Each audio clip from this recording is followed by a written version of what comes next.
and welcome back to Roll the Bones. My name is Rob, and I'm joined as ever by my wonderful players, Doom, Miggle, and Chew. It sort of sounds like a mad version of Stop, Drop, and Roll. And I will ask them the immortal question, the question that you might find hidden inside a toilet cistern, along with a baggie of a white substance. What happened previously on Knights of the Apocalypse? Wow. Okay, I remember most of this now. So, we started with a situation with a roper. And I believe we were all expecting to be a big conflict. I mean, Silastor was stuck on the other side, Ansel was preparing himself, and Obsidian just went, "Han." I wrecked him. Yeah. Absolutely wrecked him. Rectum. Wrecked him. It's not an appropriate word for a roper, is it?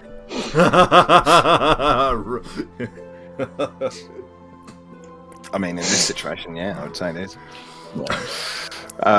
Yes, I did a bit of harm to him because it's a touch spell, and he was already touching me. He was. And I don't like to be touched. No. Obsidian doesn't like to be touched. And I mean, that's I'm not talking for myself, Dom. Thanks. My long arms will reach all the way to you. That's very creepy. So we put the roper down. We managed to just about get back through the portal. We cut it really fine because it was closing. We have to decide whether or not to let it take us or not. Yeah. Or really, Obsidian did, because Ansel didn't know what was happening. Oh yeah. Just drag Ansel through it. It was because of amazing. You did a really, really good knowledge arcana. I think you might have got a 19 or something. It was super high, and it allowed you to know that the magic was collapsing, and you sort of went through the eye of the needle right at the end. Pretty spectacular. Just popped out of the hole as we whizzed past Silastor. Who was considering going down the hole, and then you both went shot up. Well, you were part way down the hole anyway. You were on the wall. Mm-hmm. I shot past you back out of the hole, just waving as we went past in slow motion. It was fun. Yes. And then we navigated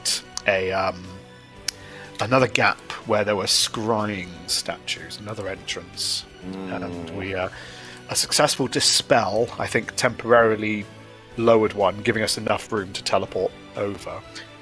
But then through the next door, we came across, I can't remember the exact name of the establishment, but I do know it contained a sponsored NPC. Yes, within sponsored. the red, Love it. the Red River, there was indeed That was it. a sponsored NPC created by one of our subscribers through Amazon Prime. Locus Leon devised the character known as Chain Flight, a Kenku that has aspirations of becoming a barkeep. I embellished him a little bit, and because Lucas Leon came up with the idea of him being a psionic entity that can only speak into the minds of those he meets, and I decided to take up one other step and it be a bard. So he is a bard, so all of his music and all of his craft is actually directly input into your brain. Anyway, yes, you met him. What else happened in the Red River? Big giant barkeep who was a ogre? Yes, Dolug the Ogre.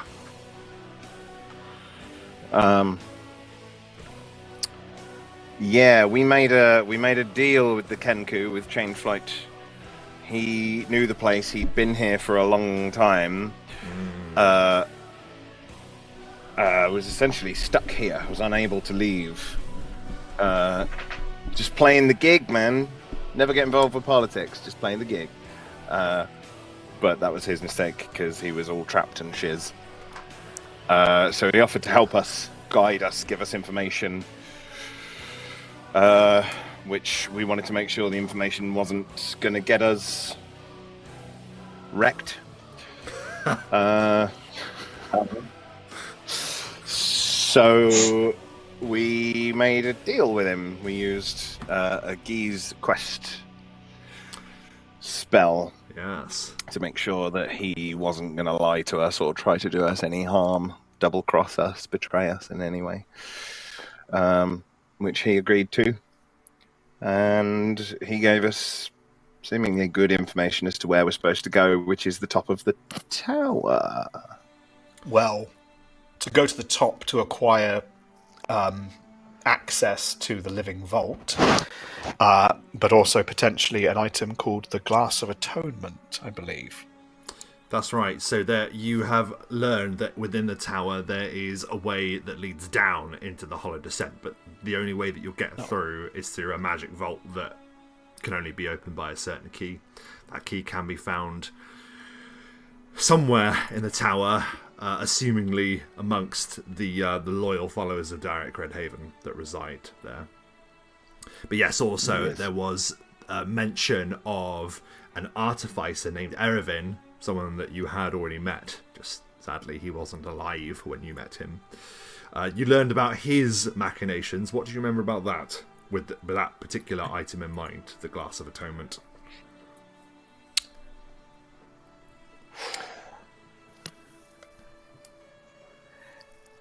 It was essentially,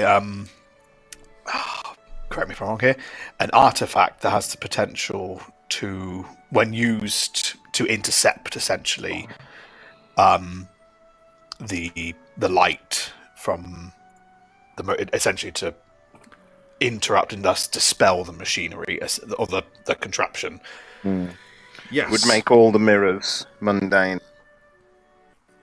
I mean, assuming we weren't able to deal with the fugue prism in another way, yes, that would be a good option. Yes, so very much like a designer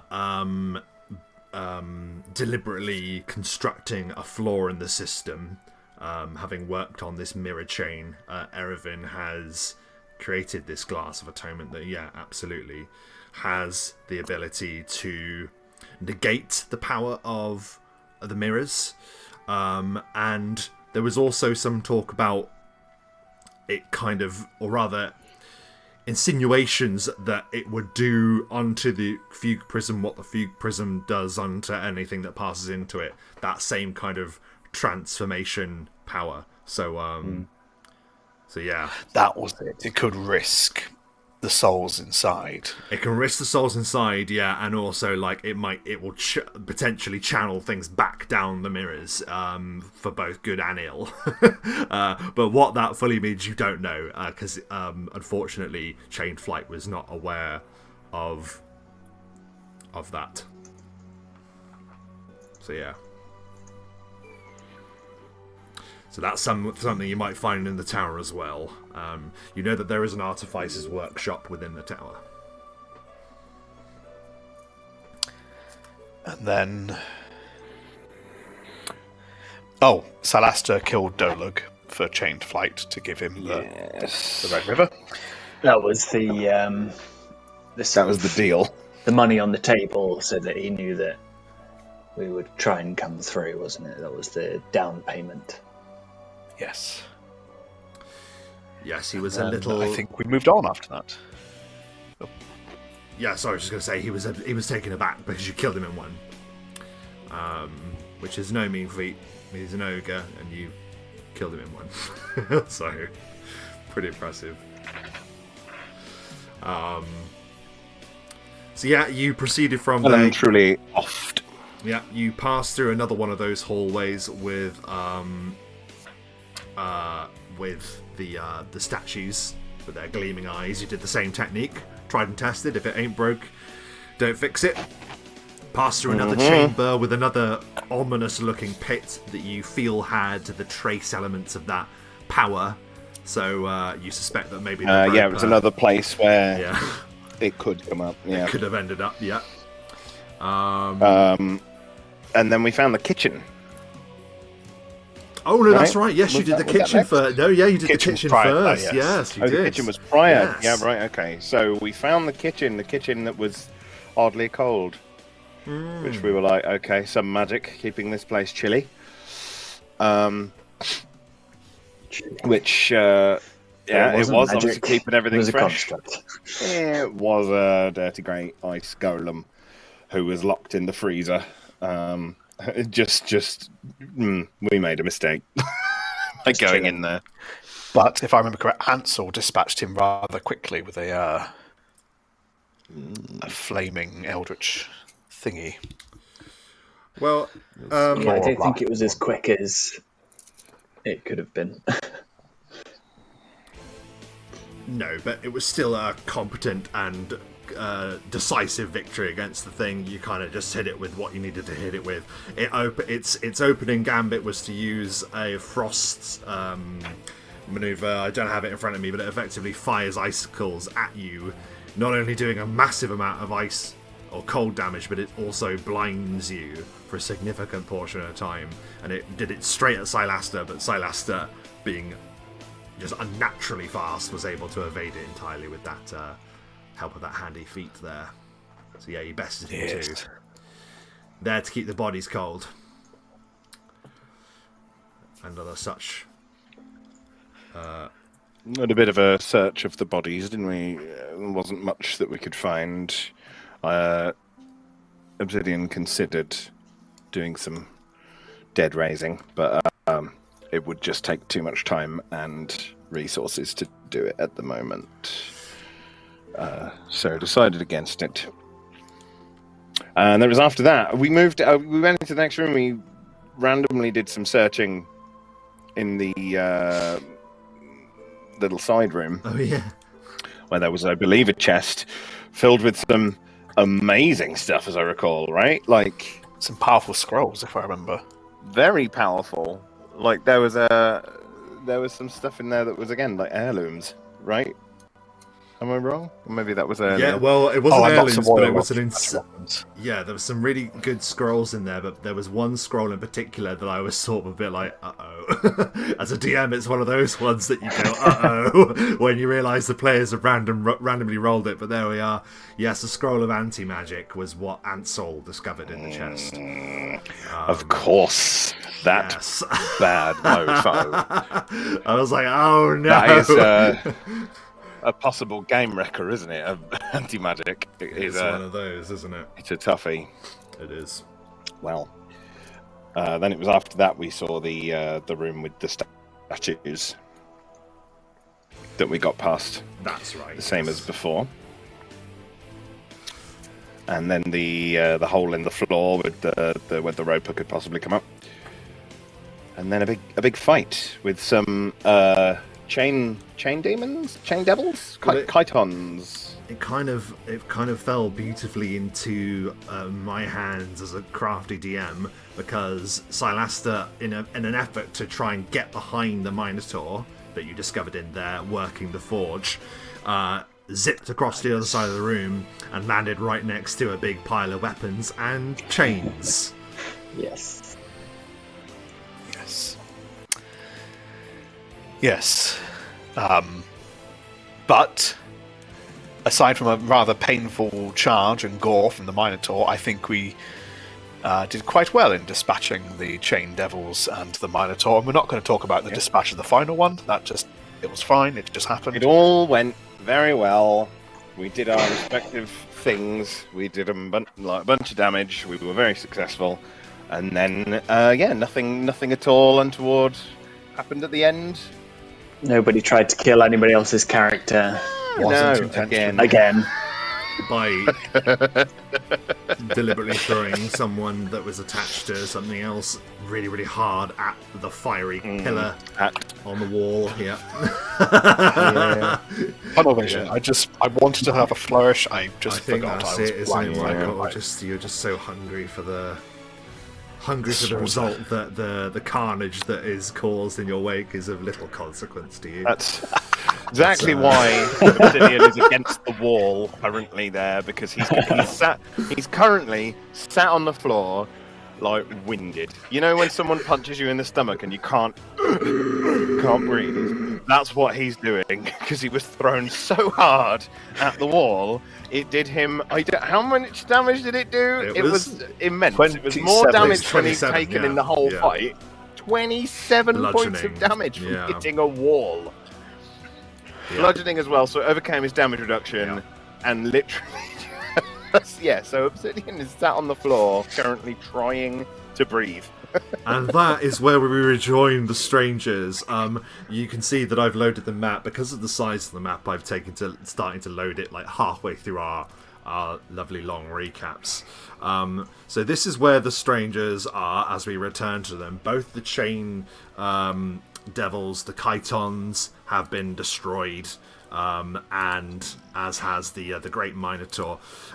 You stand in this still incredibly hot, humid room at the forge, still pouring heat into this place. Yeah, is there anything that you want to do whilst you're in this room at all? Of course, flanked by the two fiery pillars, there is a doorway that Chainflight told you leads into the Crimson Tower. Obsidian, I am sorry for throwing you against a wall.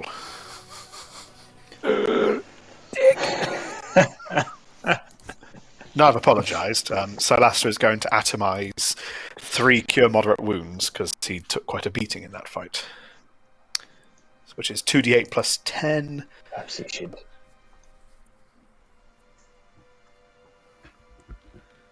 Yeah, roll it up. So 16. I was going to say perhaps you should share it with Obsidian, and then I remembered it wouldn't work. Yeah, it would just hurt me more. So 65 in total, which takes me back up to full. Obsidian's just healing himself as we speak. Silastra will whistle away. Ansel didn't take any damage, so he's fine.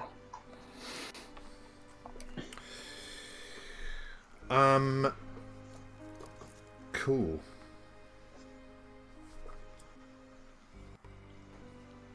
Would you like to perform any checks in this room at all? As this is the first Is there time. anything else in the room?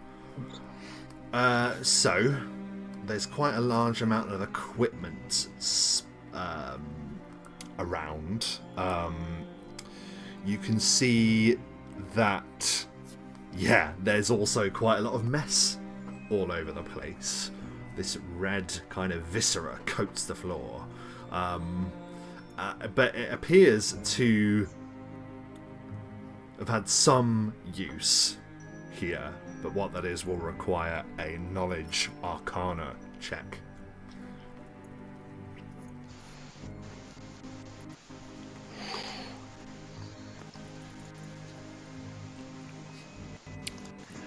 Well, it would have to open my dice. That would be handy, wouldn't it? I mean, Silastra will help Obsidian stand. Sure. Yeah. Oh! Another one! Whoa. 34. I know Arcana. Wow. Okay. So you see that this terrible, like, organic viscera that's spread across the floor has actually had some use. The Minotaur, albeit rather messily, has been infusing it into the weapons that he's been crafting at the forge. With your knowledge arcana check, you begin examining a number of the weapons Obsidian, and there's any really that you can imagine of the basic martial weapons. There's great swords there, short swords, long swords, scimitars, you name it. All of the ones that are edged weapons that would cut an enemy appear to be infused with a power. Effectively, any weapon that you would care to pick up would be counted as a masterwork weapon and have a fortitude saving throw attached to every attack, which would have the potential to cause bleeding. So, effectively, any weapon that you would take from this room would have that property, as long as it's either slashing or piercing.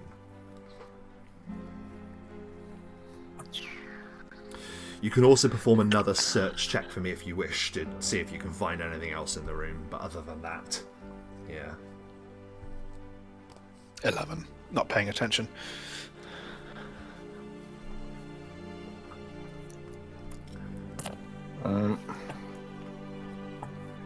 I actually can't use most weapons. I know. It's. I know you guys don't use, but none of you use weapons anymore, really. But it's just what he's been making. Yeah. Does it look like? I'm trying to see. I'm trying to look at what weapons are what. I think a short sword, like, because I can use basic weapons. Simple. Does it look simple weapons? Is there like a short sword somewhere? Yeah, I said there's a short sword there for sure. Wicked. I'll just pick one of those up. Yeah, so that is a short sword with a DC 15. I think that's how bleeding works anyway. I did write it down, but I haven't looked it up. It's a fortitude saving throw, I believe. Are there any daggers? Yeah, there's plenty of I daggers. thought bleeding was just every time you get a hit, it does 1 point of damage per round. You're absolutely right. After. It isn't a save, is it? Yeah, so that's what it is. I didn't think there was a extra save. point of, in addition to the damage, it's a point of bleeding, and that can. That's right, because if you hit them again, then it becomes again. 2, It 3. stacks. It becomes 2. That's Yeah. right. Unless they receive any magical or mundane healing, if I remember correctly. Yes. Yeah. I will just pick up 5 daggers then. Mm-hmm. Now, I'm not sure. Throwing them, would that have the same effect? Just 5. Piercing, and slashing. So yeah, you throw Cool. it with a piercing, and bam, bleeding. Yeah, just 5. I don't want to carry too many. I don't want to. I'm suppose never there's a going to scythe. hit anything. There's a scythe. Yeah, there can be a scythe. Well, actually, it depends. Is a scythe an exotic I'll weapon? take a scythe. Is a scythe an exotic weapon? It is Martial, I think. If it's martial, then that's I fine. I said think there's it's any exotic. martial weapon you can name is in there. I said martial specifically. So if a scythe is martial, then yes. If it isn't, then no. I can't remember off the top of my head. I don't seem to be able to load the bloody player's handbook at the minute, so That's can't tell okay. Would you like to also give me a search check, Obsidian? And also a spot check from anyone as well to notice any other details about the room.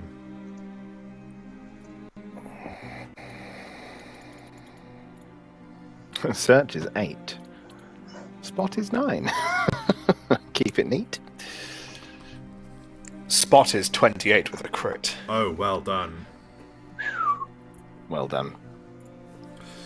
Yeah, search was awful. Silasty, you note that there appears to be a small compartment built to the side of the actual anvil itself, and resting there appear to be a set of gloves. There appears to be some power about them.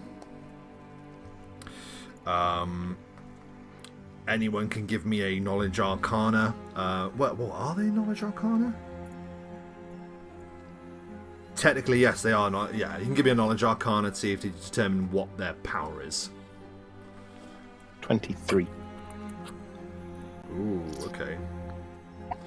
Unless I do my sword sage ability to sense what a magic item can do, which I very, very rarely use. I don't. Actually, you know what? Do give me a roll because this might be pertinent to you. So it might be that you heard something about this. You can. Cool. You can give it a go. Versus 10 plus caster level. Right. 27. Obsidian and Silasty, you're able to determine what these are. You know these to be of menacing design. Originally forged by wrestlers and priests of the brawler god Cord that prize gauntlets like these. These are brawlers' gauntlets. The iron links and leather grips of these gauntlets are rough and worn from hard use. Usually they are. These appear to be brand new. When activated for 1 round, they grant you a +2 bonus on grapple checks and damage rolls when making unarmed attacks. Brawler gauntlets function Saucy. 3 times per day. That's a shame. Are they no good to you? Gloves of Dex. Oh. Butts. Oh, bums. Good at a grapple, though, eh? Should give him to Obsidian. He's always getting grappled. I mean, you could always put them on in a tough situation, Obsidian, and Yeah, the problem is I'm also wearing gloves of Dex. Plus chat, by the 4, way. and I use those to get any touch attack to hit, which I was struggling with like crazy last time anyway. That's true. So if I'm afraid, as much as that's awesome, Actually, I you know would love what? to be able to get I'll out keep and grapple hold of them. more. there may be someone in the future who can break down that item and maybe enchant it into a ring or something. Yeah, that's a good point. Yes, that is something that the Doe guy was able to do for you. Perhaps there are others in this world that can perform such a task. Yeah, other than that, you find just crafting materials, ingots, leather, raw materials, basically. I'd like to make an iron pickaxe. You'd like to make 400 iron pickaxes. Your smithing. 400 iron pickaxes, please. 78. Not doubt. 79. So that I can dig from here right back down to our base underneath the mountain. Okay. Right. And that's all she wrote. Pretty cool.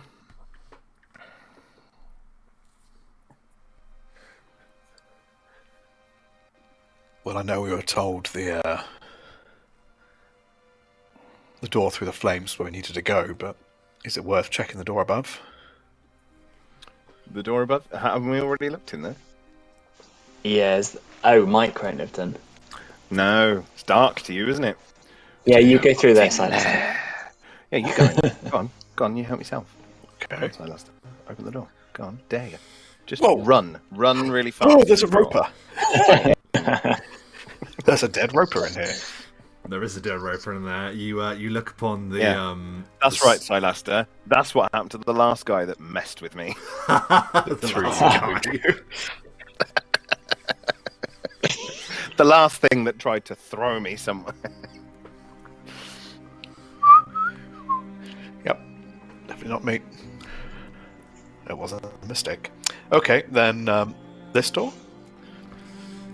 I think it's pretty much the door with the two glowing, the two fires, and it pretty much looks like the way to me. Braziers. Braziers, that's the one. Not to be confused with braziers. Brazil. Well, seeing as you're not taunting me for this one, I will do a move silently check to open the door.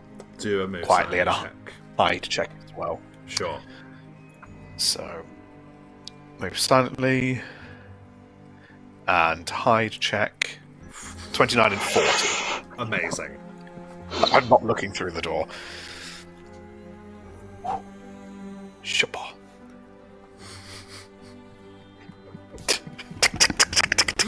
You very, very silently and visibly try and open the door that appears to be locked. The wooden door with iron iron braces does not move. Right. Allow me. I will mountain hammer the lock. Very good. You're gonna That's yeah, absolutely. Moving silently, of course. Well, I can't exactly do it silently. No. If you come want on. to do it silently, You are- I do have a wand of knock. You are supposed to be Then why amazing at didn't you this. say so? Smash the door down, but Would do it you- silently. You were already trying to smash the door down. Would you like to before As I've literally gone to smash it, you're like, ha ha ha.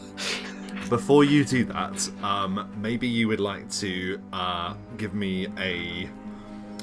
I'm trying to think of what would be best, and you're not a rogue, so you wouldn't have what I would normally ask for.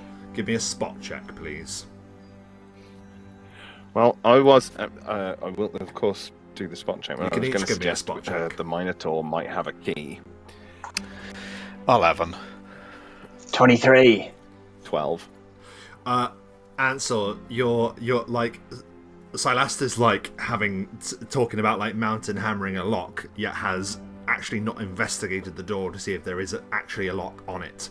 There doesn't appear to be like a traditional lock mechanism on this front of the door. It's almost like when Silas has gone to try and open it, it's more like the door is like barred, if anything.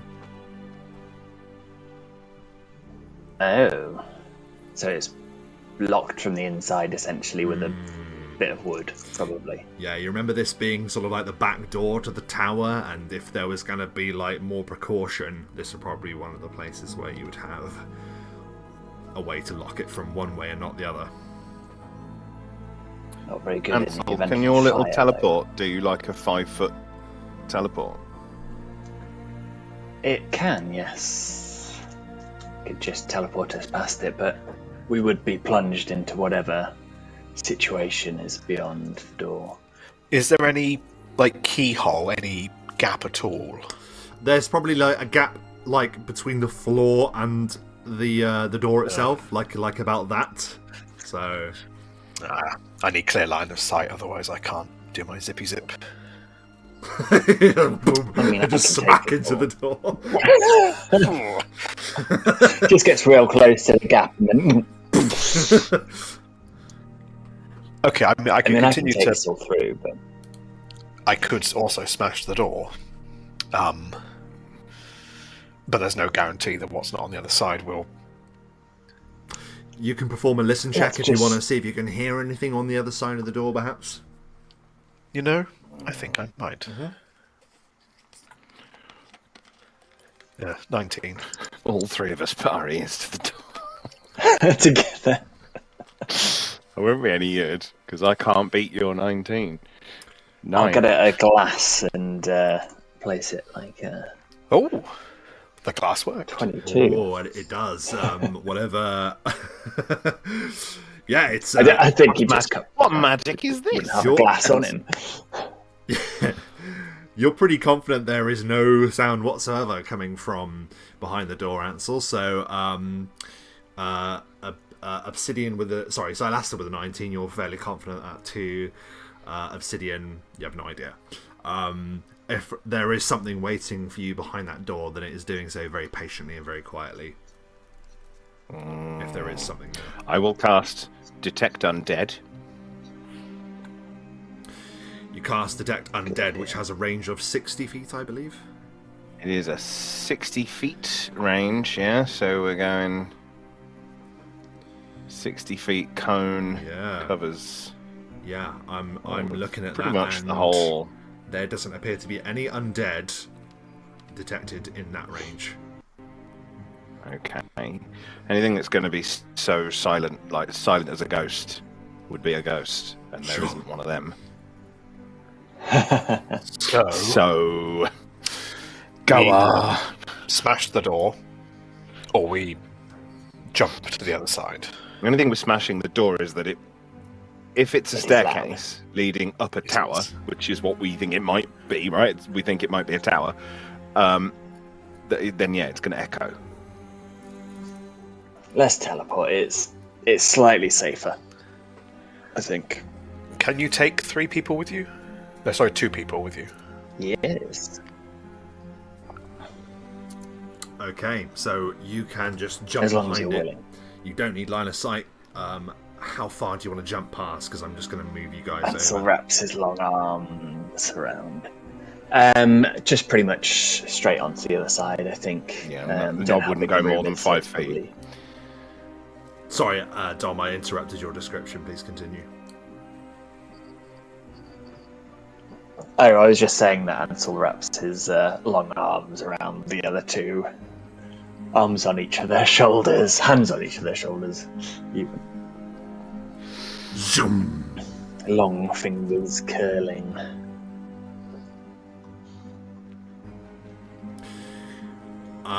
You appear on the other side of the door in a swift streak of moonlight.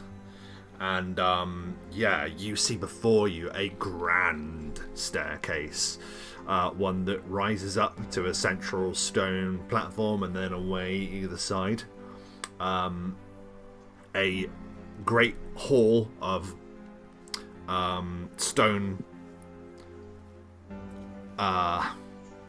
is sort of built around in a staircase. If you were to look up, you would see that a staircase winds up high above you into rafters, dark indeed. The stairs are flanked by a number of winged statues and devil-like statues. And there appears to be 2 doors. Now, where they are, those 2 doors on either side of the northern wall are under the platform that you would go up the stairs, if that makes sense. So to reach those 2 doors, you're walking under like a small bridge, if that's clear enough. Yeah. Sort of a mezzanine situation. Yeah. And that is what you see.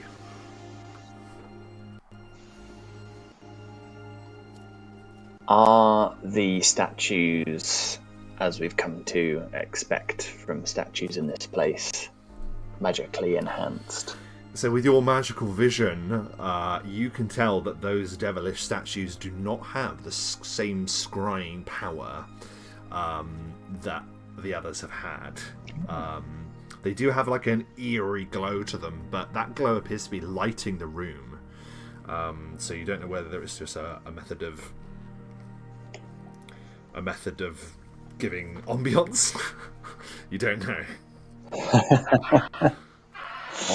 Vampires are always considerate of ambience. Absolutely. That they are. Absolutely. Well, I mean, I don't think we've got much that we can do other than press on. Well, And I we think know that that this Artificer. Sorry. As I say, we know the Artificer had a workshop around here, so we need to scout all these quickly. Rob, you've trapped the cry in the door, I'm afraid. Oh no! Can't Is he move. there? It's stuck. He's tried to climb underneath the door and he's got stuck. Is he actually in the door? Or do you mean the shape? Yeah. No, I mean the cry. Where is he? I can't see him. Is almost directly under the door marker thing. Oh, There, I've unlocked the door. Can you reach him now? no. literally Yeah, got him. He's literally not there for mine. That's so weird. He's been moved. Oh, there he is! Oh my goodness. Poor Cry. Oh god, we've lost Trick as well. Where's he Yeah. gone? I know, right? That's because I'm not keeping good enough track of him. I don't actually know where Trick is. Okay. Could be Well, I'll tell you what. If we need Could be him, He's wandered He's off. a yeah, wily if one. we need him, Hang on. we'll. I think there is a way of finding him. I actually do know where he is. It's just a case of actually dragging him Right. Well, to where we are. I'm I'm on it. Don't worry. okay. I'm on it. So yeah, you say you want to investigate the area then. So there's 2 doors that lead sort of that way northward that you imagine leads, along the ground floor. There is a staircase that like dips down, as was described to you, and then the staircase that goes up and then up again. Okay. So yeah, this is the one that goes up into the rafters, Correct. Yeah, that winds up into the darkness. and this is the way up to it. Yes. Okay.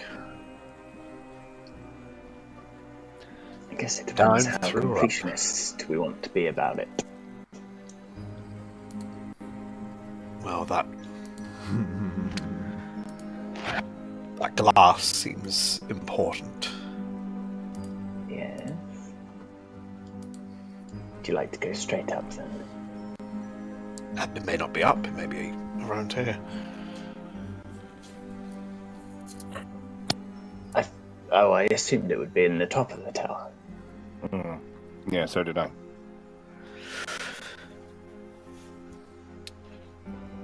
Then, what of the doors? Perhaps they lead to the way down into the descent. As may these stairs here. Wait, these stairs go down, yeah? Those stairs go down, yes, that's correct.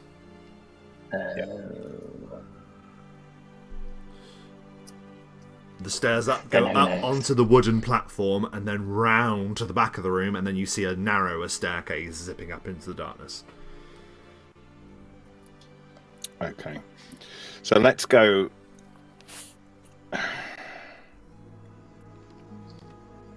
Shall we pop our heads down first and just have a little bit of a scout? Well, we know if that is the way, it would lead through 5 chambers. Or, well, we won't be able to get too far if that is the way, because we will need the key. Even standing there, Obsidian, you're able to just glance down the staircase at that distance. You see that at the bottom of it, not far beneath that wooden walkway, you see that there is a vast iron vault door, and there's like a shimmering power that appears to envelop it, changing colour, almost like looking upon water on oil.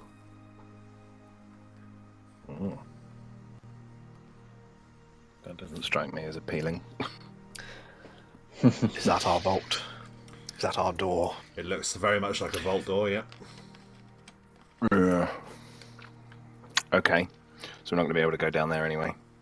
In which case, that's fine. So in that case, let's go up this way.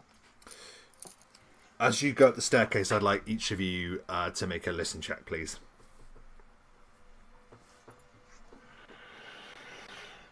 25. 18. 10. DC was 22. So Silastar, where you are, you hear something familiar yet alien in your current circumstance. You hear the unmistakable creak of a longbow.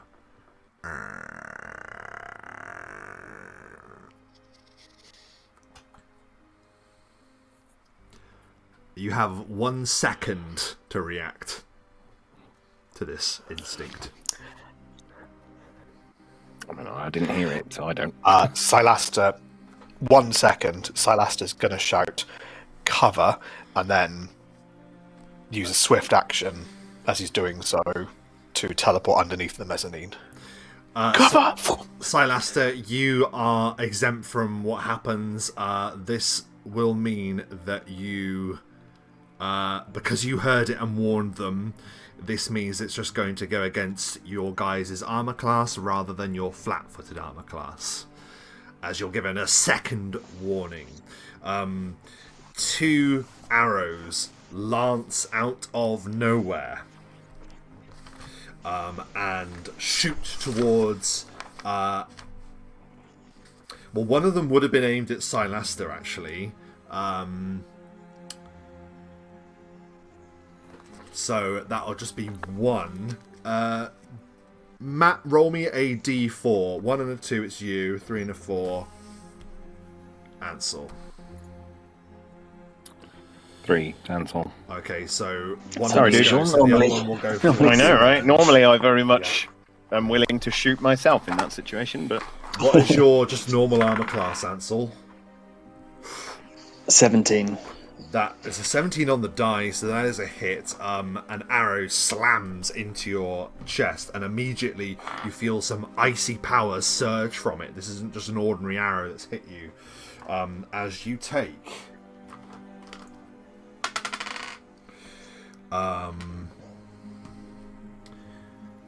8 points of piercing damage and 5 points of cold damage as an ice arrow slams into your chest. 2 others then lance out of the nothingness. This time 1 for Obsidian, armor class. Armor class at the moment is 21.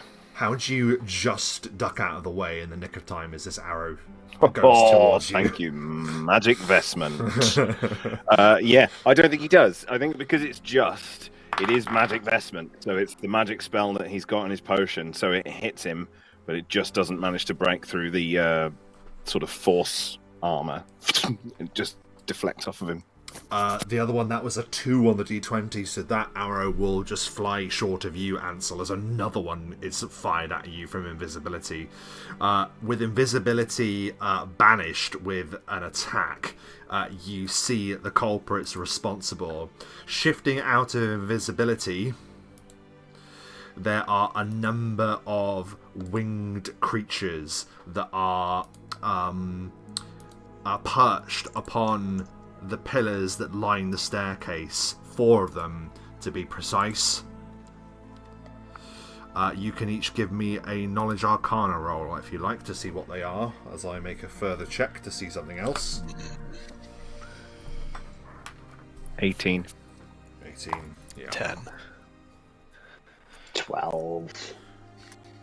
One of them, they're winged creatures, but they appear to have the bodies of like feral humanoids almost, but they appear to be covered in sick, oily feathers. Obsidian, you recognize each of these to be a harpy as they open their mouths to give song, and I ask, roll initiative.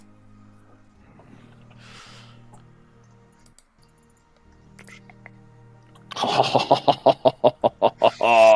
on! Please. That's great.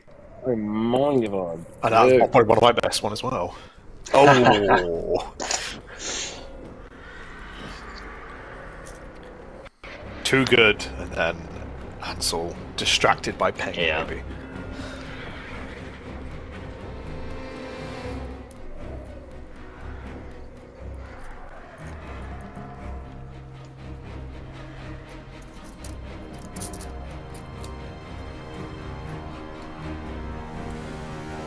These harpies begin to beat their wings, and but they are each still on their perches, having loosed their ambush. Thanks to that excellent listen check from Xylasta, prevented it from being a full surprise round, just a normal attack. So we go straight into initiative, and at the top is Obsidian. You immediately act as the harpies open their mouths to give song. What do you do?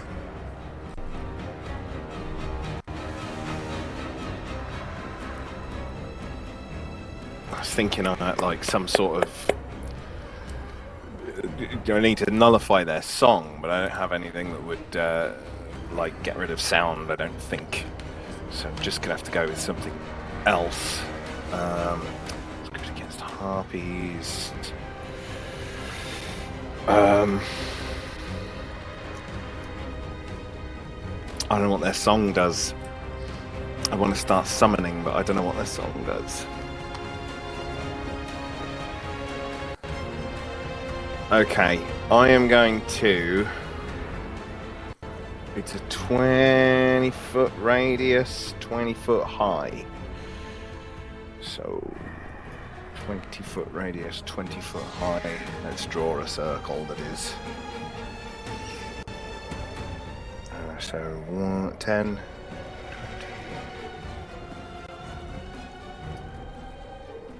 20. Like that.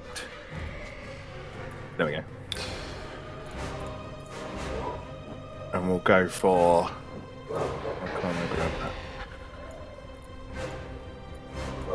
I can't grab and move my drawing. Ah, there we go.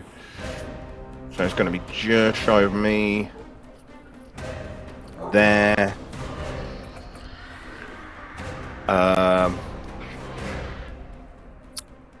I cast Cloud Kill. Because I know they're not undead, I know they're living. It's a living creature with 4 to 6 hit die is slain unless it succeeds on a fortitude, in which case, yeah, but it isn't. A living creature with 6 or more hit dice takes 1d4 points of constitution damage on your turn each round while in the cloud. A successful fortitude save halves the damage. So what was the total hit die? Sorry. Hang on a second. Are they immune to poison? You should probably check to see if they're immune to poison first.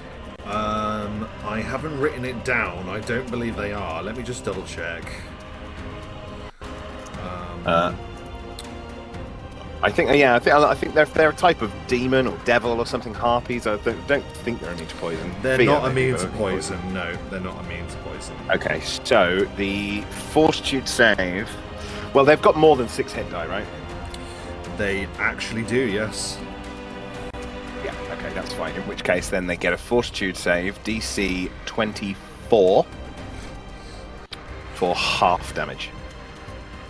Okay. I think it might be fun, actually. Because it is a save or die to roll it publicly. So... DC 24. No, well, it's not because they've got over 6 hit die. It's not a save or die. It's just Constitution damage. Oh, okay then. Well, in that case,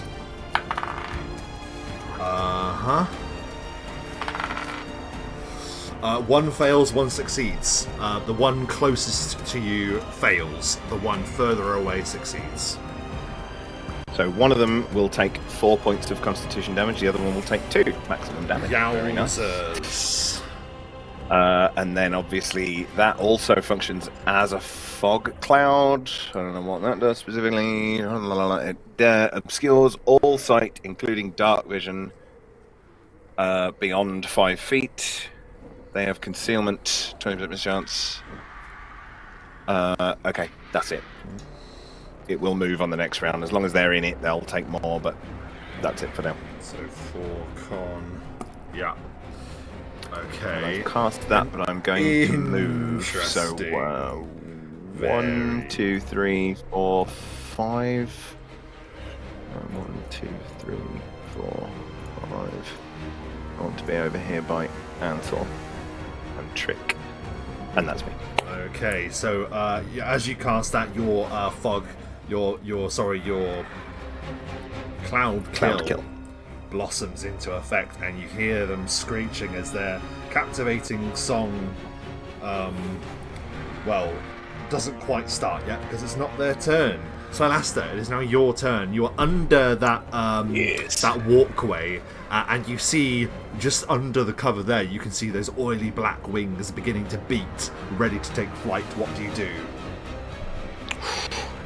Well, as a swift action, I will drop into my dance of the spider. Yes. I need to chase him up a wall. Then, I'm within 5 feet. I will attempt to hit them where it hurts with a greater insightful strike. Nice. I should just say, they're on those pillars. Those pillars are 15 feet high. Oh.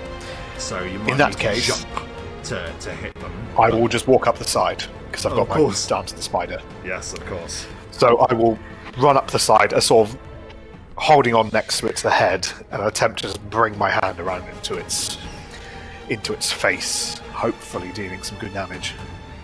Fingers crossed. 20. Oh, that's a bad. Yeah, so you lunge at the beast, but you swing and miss. That's a shame. That maneuver goes. Anything else on your turn? That's it, I'm afraid. Harpy 1's turn. Harpy 1 is the one that is here. The decrepit-looking, bird-like monstrous humanoid that gives a terrible cackle. Will take flight, so is now 30 feet in the air, and will spend its turn. It looks at that billowing mass that you've cast Obsidian, and you think it almost gives like a feral smile with its beak-like face, and instead will just shoot down at you. He's going to shoot. That one shot at Sidian essentially originally, so that one will attempt to do so again. What is your standard armor class at Sidian? 21. That is a hit. That does 7 points of piercing and 4 points of cold. Which means it's magical, which means I take all of it. Yeah. Thunk, thunk, and the arrow slams into Ow. you, and ice covers the wound immediately, freezing you.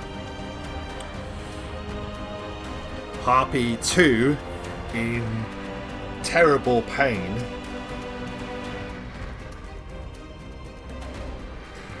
I'm afraid I'm going to have to ask all three of you to make a will save, please. DC 18. Is it a spell or spell-like ability? It is a spell or spell-like ability. Spell-like ability. So long as I don't fail. Sleep, stun, paralysis, poison, or disease. It is none of those. Okay. Was that a will save? Will save, yeah. DC 18.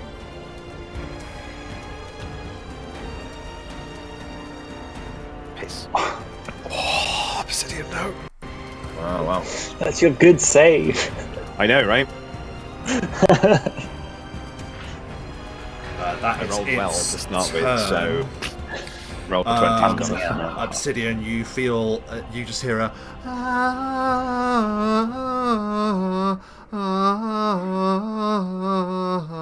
and you just want to embrace that beautiful song as, as He's gonna walk dearly into his own as cloud. you would like. The harpy number 3 now, beset by the snow elf, is going to retaliate, and it's going to retaliate in the best way that it can. It's going to strike at you first of all with its claws. It has it's only going to go with 1 claw because it wants to do something else too. So what is your armor class, please, Silencer? 25. Think that is a yes, that is a hit. Claws sink deep into you as it gives a shriek. Oh well, we'll see. Okay, 6 points of slashing damage, and then it will use the rest of its turn to rise into the air. It has struck you, so it does provoke an attack of opportunity as it flies off into the air. Silaster. And I'll put the music back on. I will take it. Yeah, please do. 28. 28 is a strike, a successful strike. You slam into the thing. 14 points of damage. A 1, 2, and a 3. Wow, okay, yeah. Bish bash bosh. Harpy number 3 takes 14 points of damage. It gives a shriek and then hurtles into the air. That's its turn. It struck you. Harpy number 4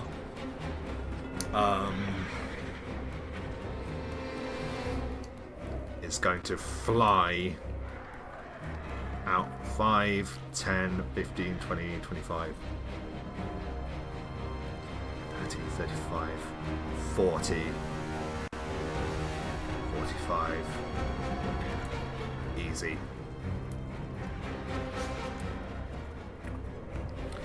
And it's going to level a shot at you, Ansel. Armor class. 17, although I'm assuming we're not flat-footed. Oh, not moved. Yeah, you've That not wasn't moved, flat-footed. but no, you're not flat-footed because you weren't flat-footed during the ambush. No, so it is your normal armor class. That it will still miss. Anyway, regardless, because it was a terrible roll. So how did you evade the shot, Ansel, as an ice arrow hurtles towards you? I think the memory of the last ice arrow that hit him just jumps into his mind, and he just flings himself out of the way at the last second, Oh dear. Right. and probably returns fire. Yeah, well, it is now your turn, Ansel, as so you're the last in the round. What do you do? Yeah, I will as the one that's targeting me, I will target it right back, and I'll attempt a sickening blast upon it. Yeah. 29 on its touch. It hurtles into the air and slams easily against that harpy's touch armor class. 18 points of magical damage, and if it's able to suffer the second condition, it must be a Fortitude DC 21 or be sickened.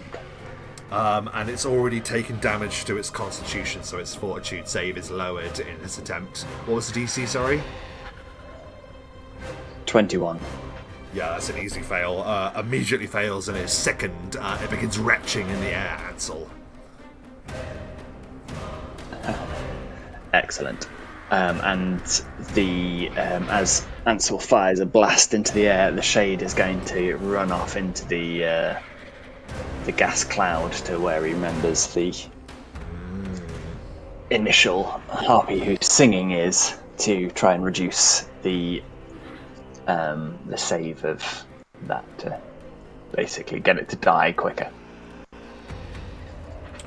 Right. So, we're back to the top of the round, and Obsidian, you have been affected by the most insidious ability of the harpy, its song. You are captivated, which effectively means that you need to approach the harpy to the best of your ability, and stand there This one? motionless. Yeah. So you just got to approach it in its direction. Is that my whole turn? Do I not get another save or anything at any point? This is a minor effect. A creature that successfully saves against the creature cannot be affected again by the same harpy song for 24 hours. Let's see. If the path leads into a dangerous area through flame, off a cliff, or the like, the creature gets a second saving throw. The captivated creatures, take no actions other than to defend themselves. So I would argue that you know that the cloud kill is a dangerous area.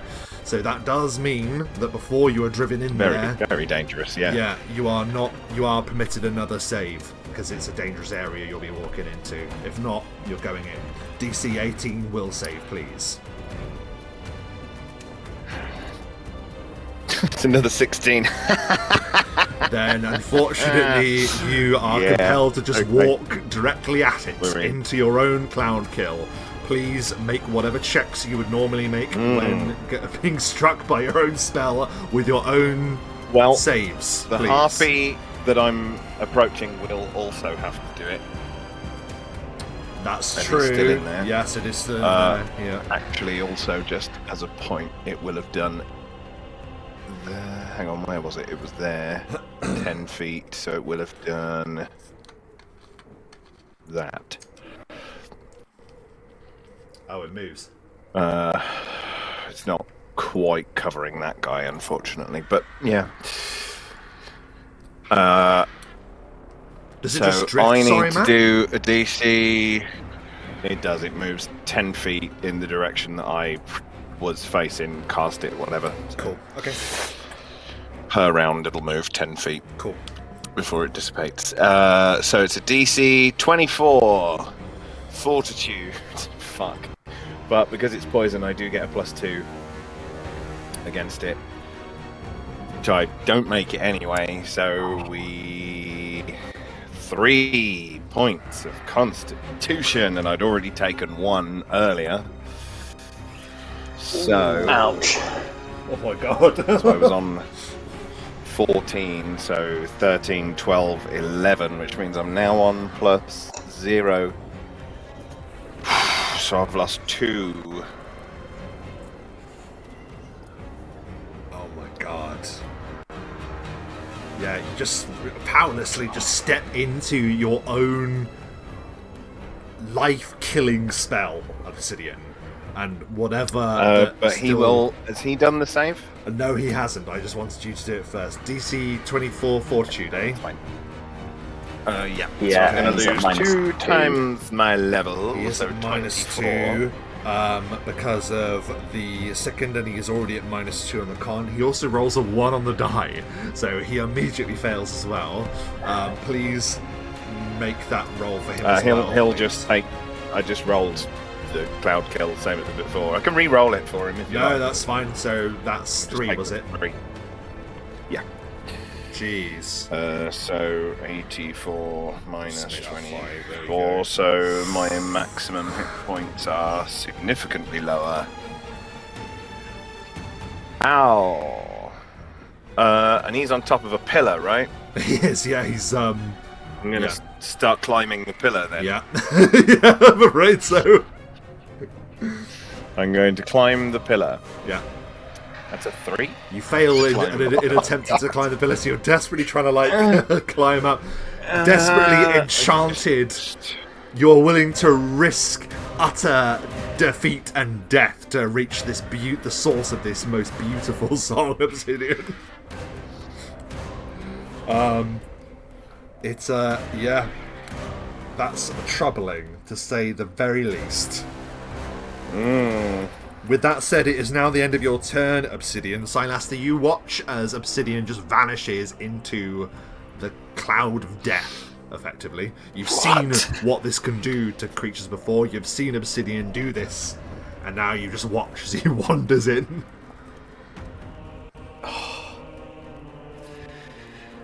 The thing is, I've got... None of my maneuvers were equipped to deal with flying and harpies, though I was assuming undead. So I'm going to have to take a round to refocus and get the right maneuvers back. So I'm literally just perched on the end of this statue, and I'm just going to focus and sort my maneuvers out, so I'm better equipped for the next round. Okay. That's all I got. Yeah, that's fair enough. Very good. That was Silaster's turn. Harpy 1. Is going to loose another vicious shot at you, Ansel. 17, was it?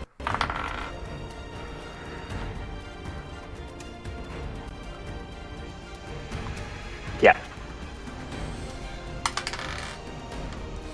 You take 6 points of piercing damage and 4 points of cold damage as an arrow slams into your shoulder. It also will go into the air and be 60 feet in the air. That is its turn. Harpy 2 is getting pretty desperate. Its song is maintained, but it is also it doesn't want to die. So 5, 10, 15, 20, 25, 30. It doesn't know it's moved. It doesn't know. It wouldn't know that the fog cloud has moved.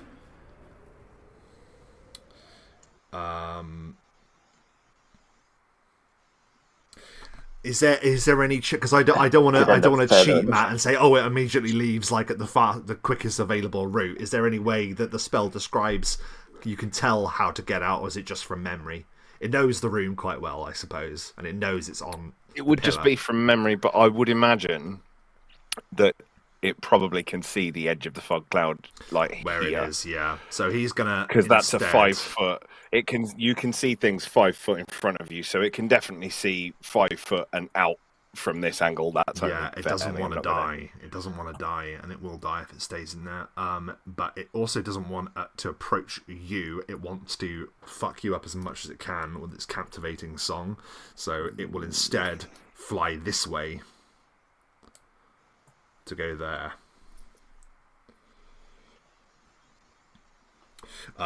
Maintaining its song as it does. It will maintain, so that's all it will do. That is Harpy 2's turn. Harpy 3 is the one that is aloft here, and has taken a... Oh no, sorry, Harpy 3 is the one next to Silaster. It will...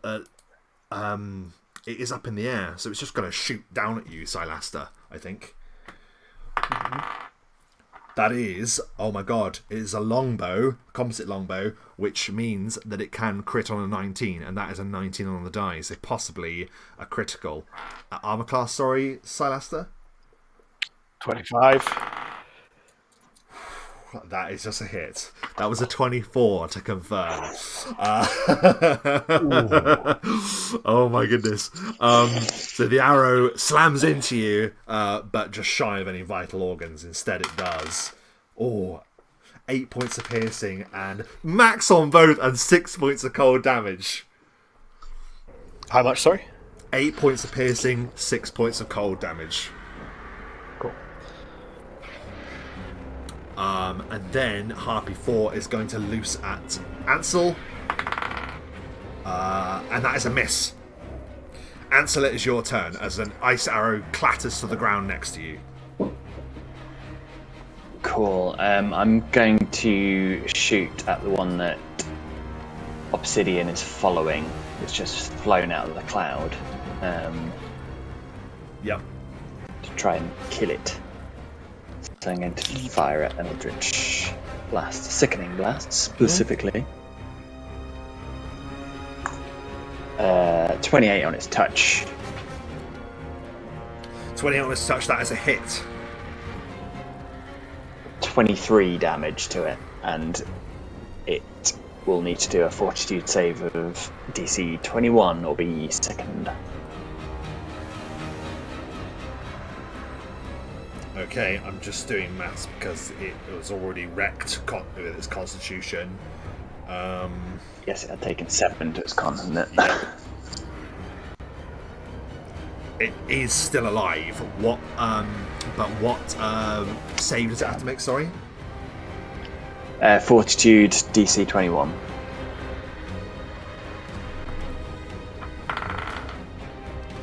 That is an immediate failure. So it is second. Yeah. My god. Okay, and that does make me wonder.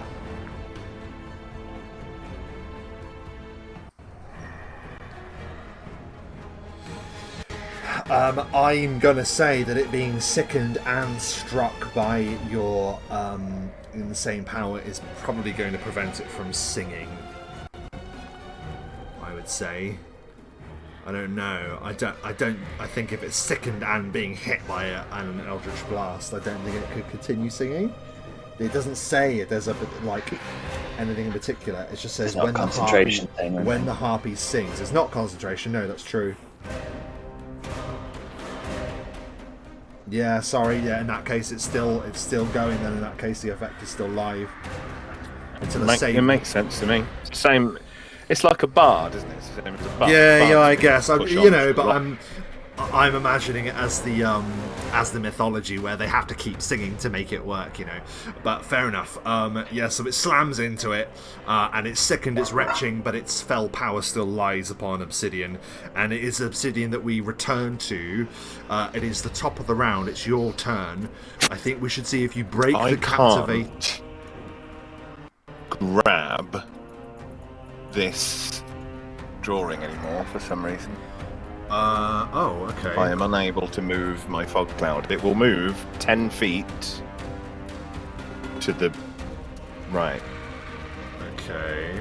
On the screen, but I, for some reason, can't grab it anymore. No, neither can I. That's really weird. Well, that's alright. We'll make a note of it being I there. don't think I will get a save, that being the case, mate, because it has moved off of me, and that means I'm not in danger. And all I will do is go 1, 2, 3, 4, 5, 6 to here, and I'm not in any danger. Moving towards it. Oh, because it moves and in fact, off you. I understand. Yeah. And it will be to there, so I can go 1, 2, 3, 4, 5, and get right to here as well with a double move. But that's up the stairway and through a banister, mate. You'd have to climb the stairs and go round, meaning you would have to enter it again to go that direction. No, but I wouldn't because it will Oh, have moved it's still moved, to doesn't it? here. Yeah. It's you're right. moved 10 feet, so it's clear that I will be able to go round that banister, round that's here, cool. and across here. I just can't, for some reason, move my drawing. I Yeah, was I able don't- to a minute ago. Yeah, I don't get it either. I've been trying to, and it won't let me. Have you zoomed in as close as you can get to like literally click on the drawing? Ah, well done, Mike. There you go. That's I don't know better. why it was doing that. That was really weird. So, But the other harpy is now in it, which means the other one will have to do. yes, so it is. You'd save DC 24. That is a 2 on the die. That is a failure. Beautiful. Harpy So that 4 one will it's take getting mashed. 2 points. 2 more points of con damage. Yeah. Oh man. But He's yeah, I've done bad a as double well. move, so that's all I can do. Because he's got he's sickened as well. Shit. Yeah, well, you just stand there sort of motionless in front of it, not helpless. You can defend yourself, but that's all you can do. So it's just going to hit your normal armor class if anything tries to go at you, but you just stand there motionless, which is problematic. Okay, so that's your turn. Silaster, it's your turn. Your maneuvers are now reset. What do you do? So, top of the statue to the mezzanine, what's the height difference? 15 and then 15 again, so it's 30 feet above you. Oh. Okay, that wouldn't work then. And the other one's 30 feet above me? Yeah, so the you mean the harpies, sorry, flying above you. They're 30 Yeah. feet in the air. Yeah. In that case, I will start then by formulating a garrote in my hand as I throw it into the air. This is on its touch armor class. 34. It's a hit on its touch armor class. Lands easily on Harpy 3. Nice.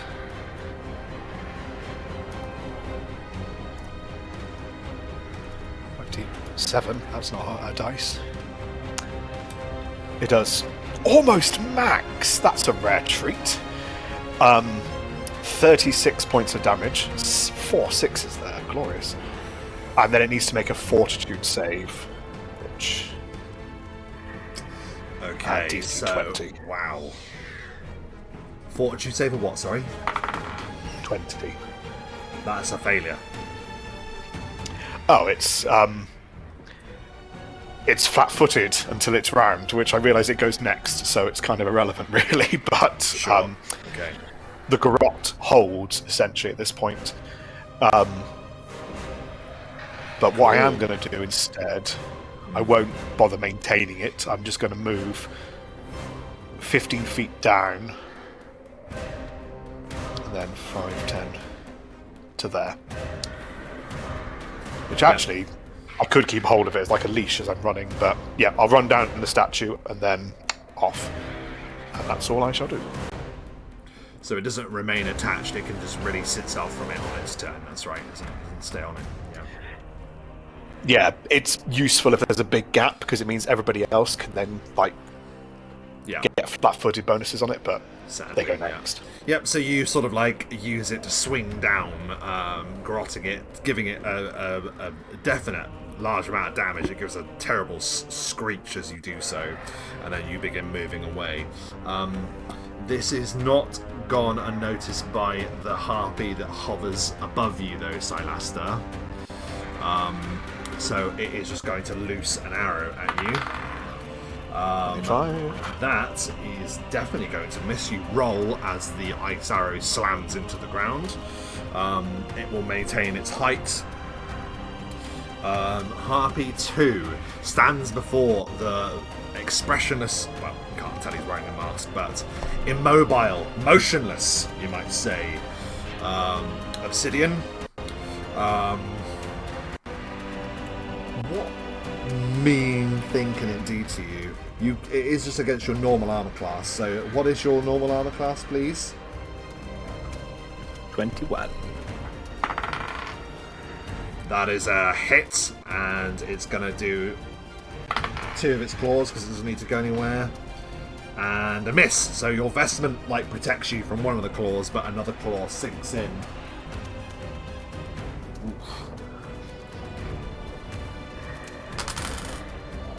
That is 9 points of slashing damage, Obsidian, as it claws into you. Take 3. Now,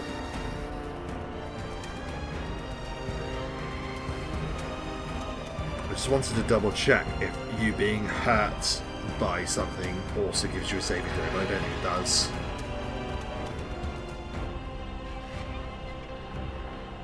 I don't. Well, because I'm not. No. You said it's if I'm approaching it puts me in danger, but I've already exactly. approached it. A captivated victim walks towards the harpy, taking the most direct route available.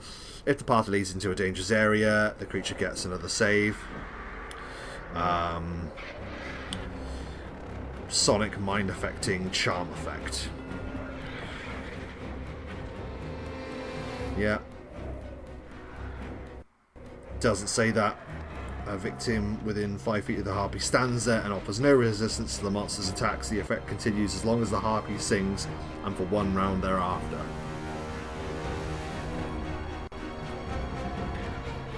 It's like Fascinate, but much stronger. Fair enough. So he's just gonna keep mincing you, unfortunately. So that's what he does. That was Harpy 2. Harpy 3 is going to shriek in vengeance and is also going to take a shot at you, Silaster. AC is... Yep. 25. Is a miss. Ice shatters on the ground at your feet. And then Harpy 4, who is wrecked, I might say, is just going to fly forward.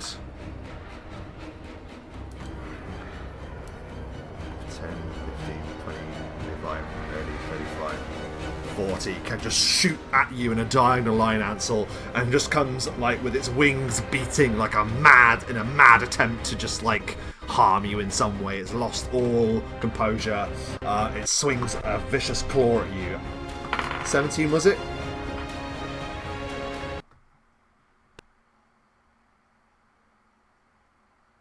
Oh.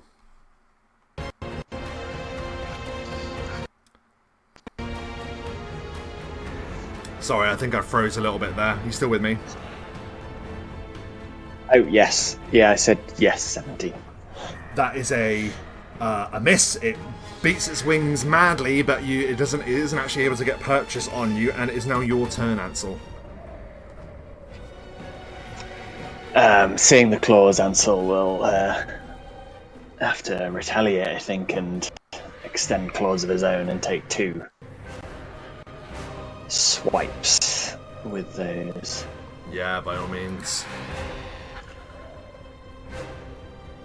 Possibly a mistake for this harpy to come and engage Ansel. 24 on its touch. Yes, You look so cuddly. an easy hit. And 11 on his other touch. Which That is a miss.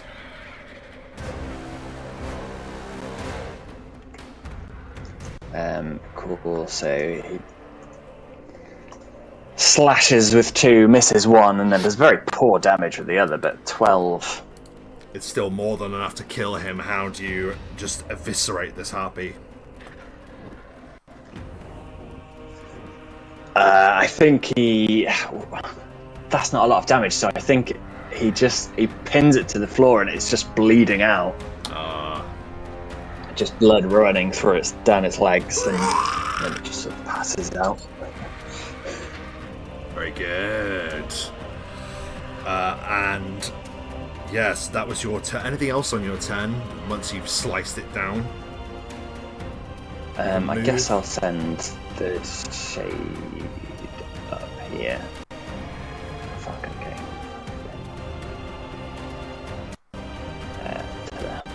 I could move, couldn't I? I could get a bit closer to try and help out Obsidian. But yeah, that's it. Cool. So, with that then, it is now Obsidian's turn. I guess, yeah, you just are standing there. Climb. Yeah.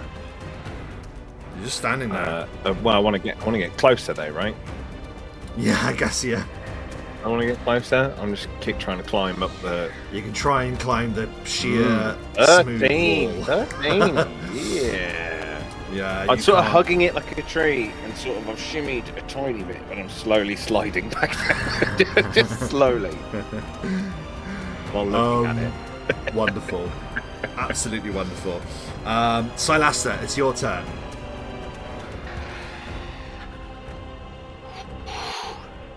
Right. So this one, I hit before, is 30 feet above the statue.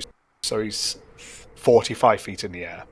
No, he was 30 feet in total. When I said he moved up 30 feet, I meant he moved up to 30 feet in the air, is what I meant. Oh, so he's going to be 15 feet, so he's 30 feet. Okay. Oh. Well, in that case, seeing as I'm only 15 feet above the balcony mezzanine here, I'm going to shadow stride above him here. So Okay. 35 feet above him.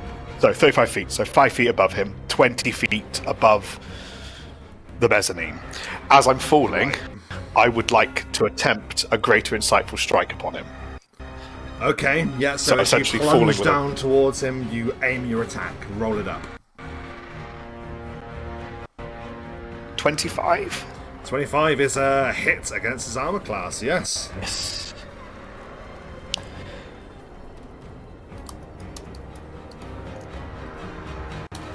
For 53 points of damage. What is it like as you smash this thing out of existence? Yes. I teleport into the air. As I'm teleporting in the air, it's a bit of a flip, and as I bring it down, my heel does a full flip down through its head. Bam! Now, as I'm falling, would you then permit me a tumble check to mitigate 10 feet of damage? Yes. I don't know what the DC of that would be. I have one in my head.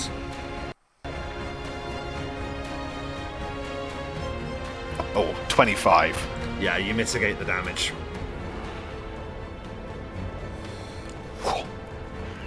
Can't do that constantly.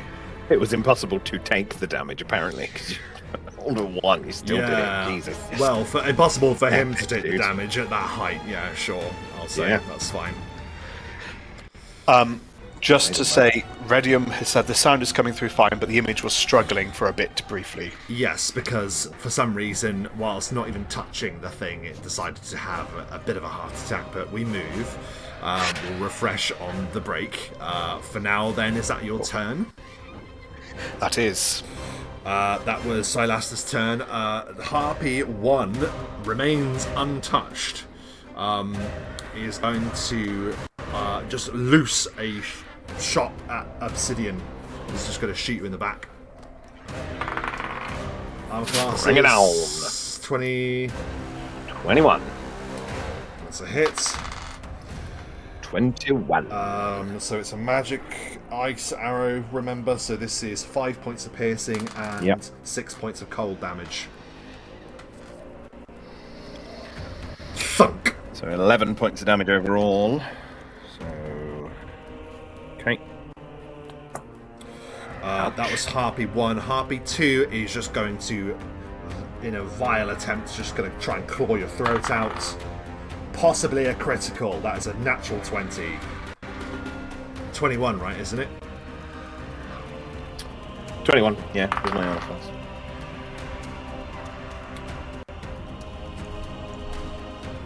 That is a critical.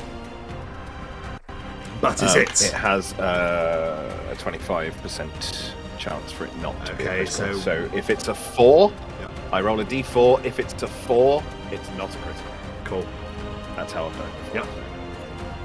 It's a 3, so it is a critical. Crit me, baby. Okay, alright. It's with claws, so I'm still taking my damage reduction off, which is nice. That's very true, But yeah. the crit, I'm only taking my damage reduction off once rather than multiple times, multiple hits. Depends Yeah, on what it so does. Would you but mind that's still rolling pretty a gnarly. D100 for me, please, Obsidian? Oh, of course, yeah, I completely forgot the Yeah. D100 thing. Yeah, that chain remains. 91! Oh my god! Oh my god! Oh, Please no. roll. Please roll 2d4 for me, please. Oh Wait. my god. Yeah, oh mate, it's a bad one. 5. You just rush up to it and it goes BAM! And its claw goes straight into your gut. Like it goes up like that as you receive abdominal injuries. 2d4 constitution damage.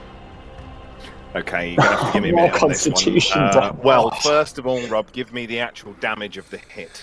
Yeah, so I the take damage hit from the is hit as just well. piercing, so that's its weakest attack, to be fair. That is 5 need my points of calculator. slashing from its claw, and it also has another attack, I'm afraid. That's a Okay, 2 on the 5 die, points that's of a miss. slashing. Obviously, because it was a critical, I will still take... Obviously, I'm going to take the crit, but I don't take any damage from that. Yeah, you don't take any damage from that, but you... Yeah, that's weird, But I isn't will it? still take the thing. That's fine. So I was on... Con -4. My con was on 11. What did I roll? 2d4? I rolled 5. So that's five another points of 5. So constitution that's... so 11 minus 5 is 6. So I am on 6. What is the modifier of a score of 6? Minus please? 2. Minus 2. Okay. I was on 0, so I've lost another 2 levels.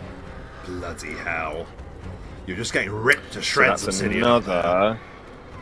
Shot I in am the a bit, back, mate, yes. And then So, stabbed in the from- gut with claws.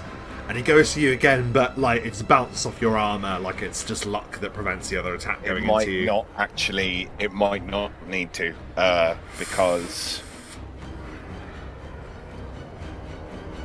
49 and 49. So I was on 49, and that was with all of that. But I take the damage from the con as well.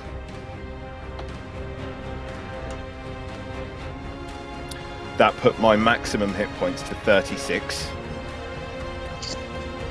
I'd already taken 49 points of damage, and then the extra 24 from the double con loss took me to 77. I am on minus, I don't even know what, because I'm not going to do the maths, but very, very much beyond minus 10 dead. Oh my god. Can you die? Can you straight up just die from con damage? I thought you couldn't actually be killed by it. You can. No, you Okay. can. You can. You have to take. So if Oh you're my if you're at God. maximum hit points, you drop just the maximum. But if you're at maximum and you've taken damage, you drop the maximum and you take it as hit point damage. So it's like 2 bars. And so I've taken it as damage and as max. My max was dropped to 36 from 84 in con damage. So Ouch. you having walked and- into your own cloud kill and just eviscerated by the harpies bow fire, and then this last Minus 41, sorry, just to... overall this from my thing maximum. just stands in front of you, and you're just standing there motionless, and it just takes its talons, buries them into your abdomen, and just guts you totally. Your guts just spill out onto the ground. Obsidian, you just have darkness ebbing into your vision before it is eclipsed totally. I just see the harpy's face is the last thing I'm looking at, and I think it's beautiful. Just like, oh. Is there anything? Is there any like anything that the song is evoking in Obsidian's mind as he dies? Yeah, absolutely. I think he can just hear I think it's probably like the sort of small orchestra chamber music he can hear in his head from his wedding. Like many years ago, because he was married like 30 odd years ago. And he's just hearing that echoing in his mind, and he's just feeling like quite peaceful. He's not really feeling any of the damage because he's just completely hypnotized. He's just totally lost in this thing. So it's quite a peaceful thing. He's just hearing this and looking at this harpy, and he's just, completely oblivious to the fact that he's been utterly gutted. Oh my god. Oh my word. And, it's like it's all over and you slump to the ground and you don't hear anything else Obsidian as darkness overtakes you. And you think for a second you can hear a high-pitched laughter. A laughter of joy, a laughter of reward.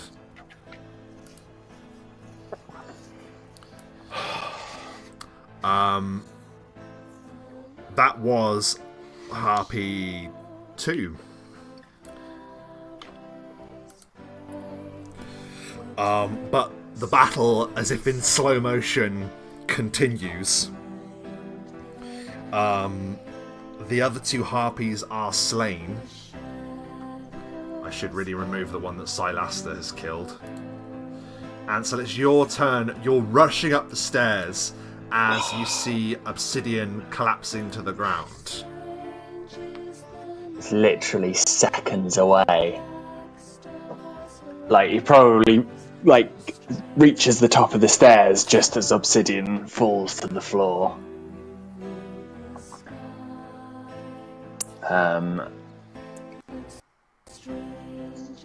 Just, a second too late, and then it jumps on the harpy and starts just wailing on it with almost a Are you sure? scream. Am I sure? Are you sure? Are you sure that's what you do? I'm not telling you, I'm just asking, are you sure? I believe that question is aimed at me, Rob, if you're asking about certain things in certain inventories. Oh, I thought it was Ansel that had it. Yeah, I think so. Oh, apologies. I haven't. Okay. Because he's faster. I thought it was Ansel. Apologies. Because when you said it, I was like, oh shit. Well, yeah, in that case, then you make your attacks, please, Ansel. Don't do the wrong thing. I don't mean it like that, but I honestly thought you had think it. Yes. This is why I surprised you all with something you've not expected. No, I couldn't even. I didn't even remember that we had anything relevant. So it would have. If I did have it, it would have absolutely been the same situation. So yeah, Ansel basically wordlessly screams in the harpy's face and swings an eldritch claw. Yeah, this one looks At decrepit 22 on and its touch. wrecked. You easily land on its touch. It's severe. It's suffering severe constitution damage of its own.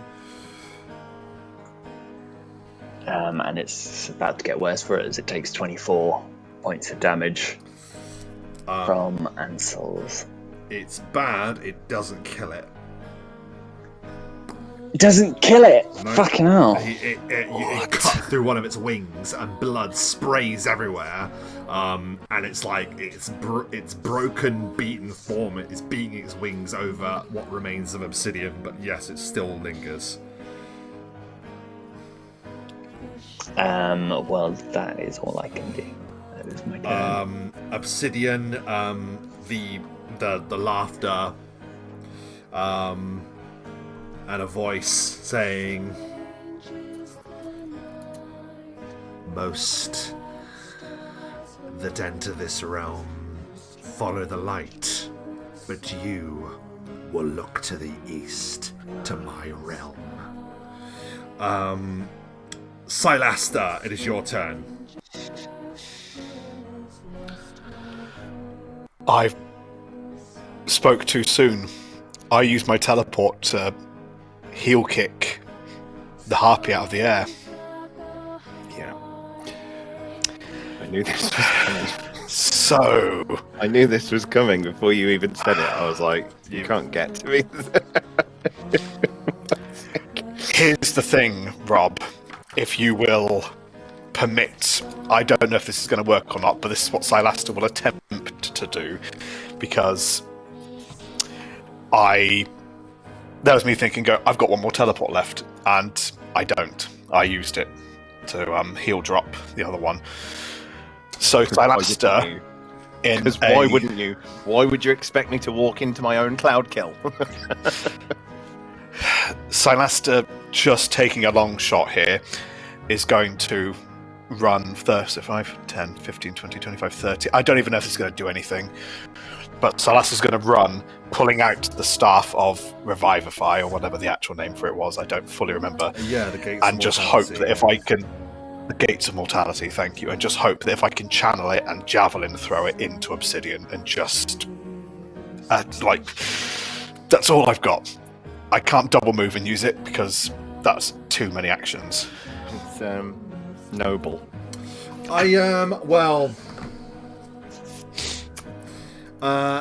You just reset your maneuvers, and you only have the one teleport.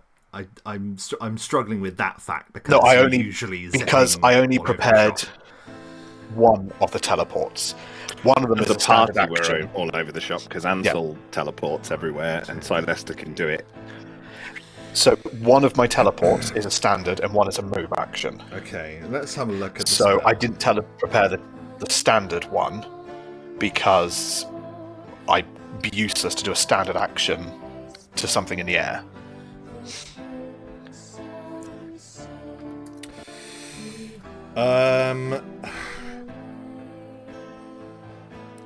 Yeah, I mean, at the end of the day, it's a touch spell.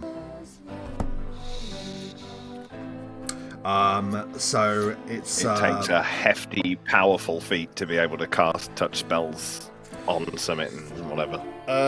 My only thought is that you have...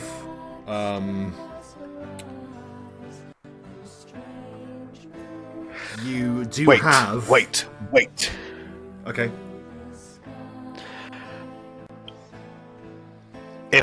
Could you permit... damn it, I've got a swift action teleport.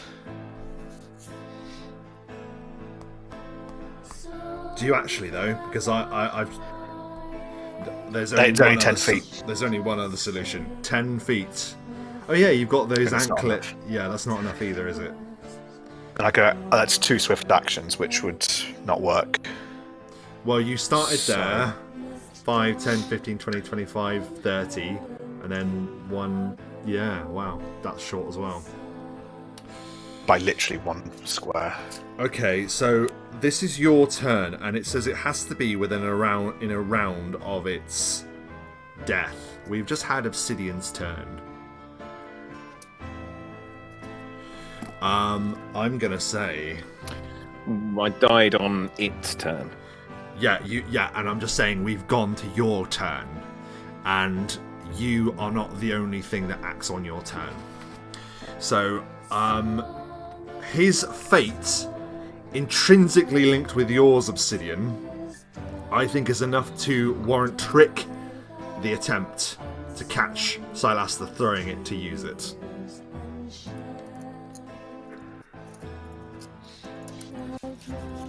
Unless Trick is immediately banished at your death. Yeah. It depends. I don't know. No, he is not banished. Trick is, I mean, at my death, I suppose, free of any Trick deal with me? I don't think he would. He absolutely doesn't want you to die, based on what I've read about Trick. So I'm pretty sure he'd be.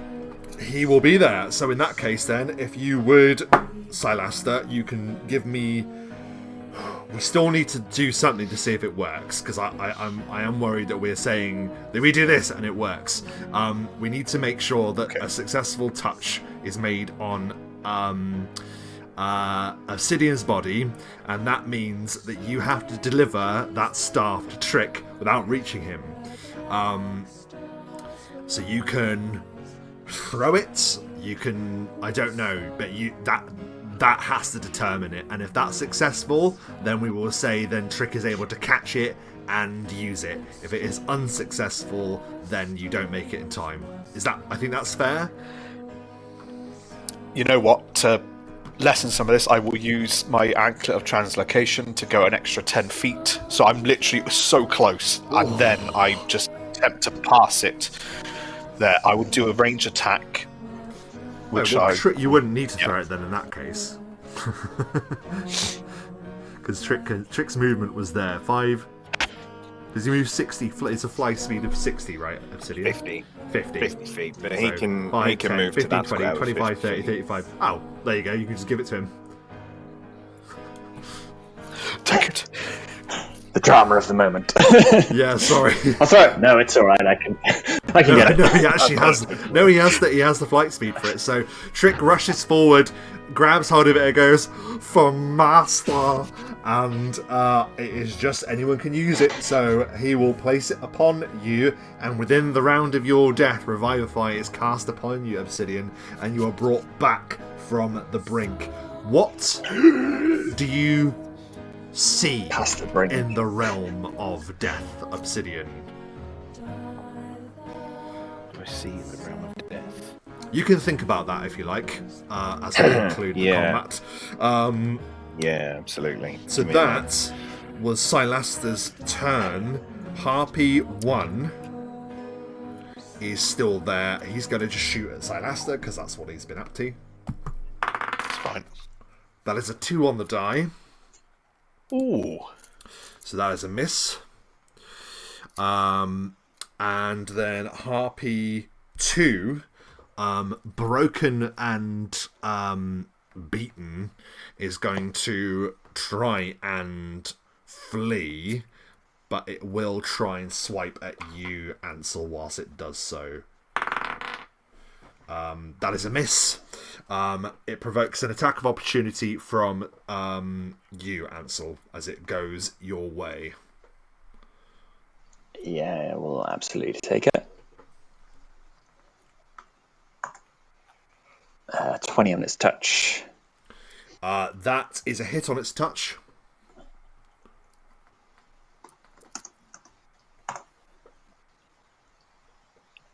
$24 points of damage again. What is it like as you swat this thing from the sky as it tries to escape? I think, having seen what it did to Obsidian, Ansel will go for a revenge strike and just go for the guts of it and try and claw out its intestines as it flies up and away.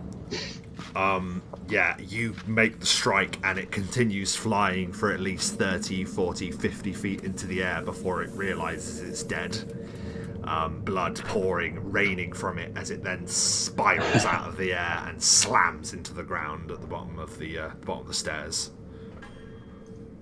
And I think that is a really good place for us to take our break. So for those who are watching live and after that, thank you ever so much for watching and tolerating us juggling that attempt to save Obsidian's life. If you're watching also after the fact on YouTube, give us a like. If you're watching live, follow us and catch us when we go live each time. And yeah, we'll be back very shortly. I'm a little bit worried about this because, well, resources are running low. We'll be right back. 1 harpy remains. And we have returned. And yes, really helpful timing there, realising there's a harpy after I've done the break spiel. 1 harpy remains. And because of that, I kind of just lost track of the initiative order. Ansel made the last attack. Obsidian, you are on 1 hit point as you are coming round, and you can just... No, minus 1, Revivify. Oh, is it -1? -1, but I am stable. So I'm unconscious but stable. Okay. So you're unconscious but I can't do unstable. anything. Right, okay, so you are just lost in darkness and reverie, grievously wounded. Silaster, it is your turn. The harpy flies 30 feet in the air, but only 15 feet from the platform. What do you do?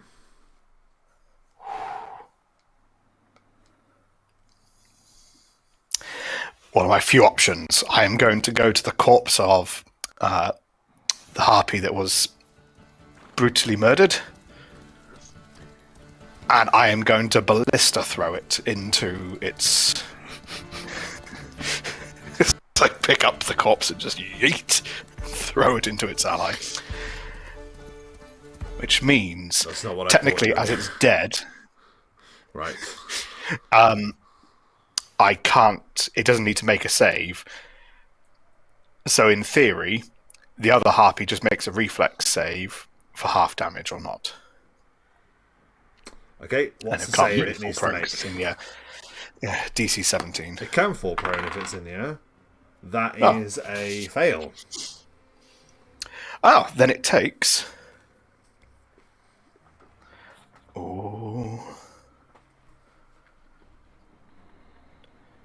Oh, not 60-20. That would be mighty powerful. Takes 23 points of damage and is prone as I launch its ally into it. Okay, it will fall out of the air. I think it will get a chance to right itself. So I think it's fair just to... What was the reflex save DC that it had to make just then? 17. I think it has to do that again. If it fails again, it will just fall all the way to the ground.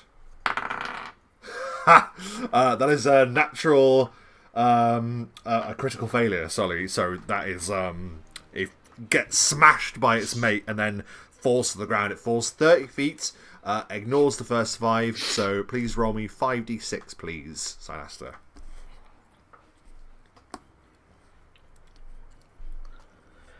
Isn't it normally 10 feet per damage?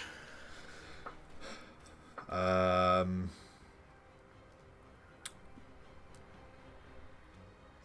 thought it ignores the first... Oh, you mean... Yeah, no, you're right. So is it 30 feet would be 3d6 then, right?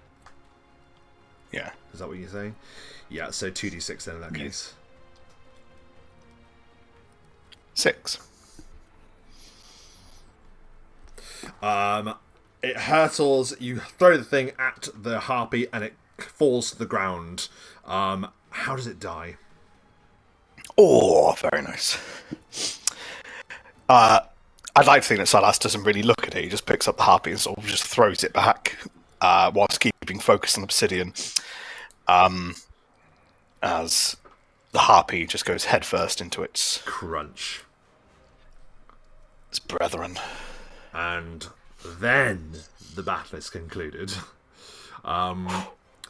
Yeah, Obsidian is just laid out motionless on the ground as the pair of you look over the field of battle.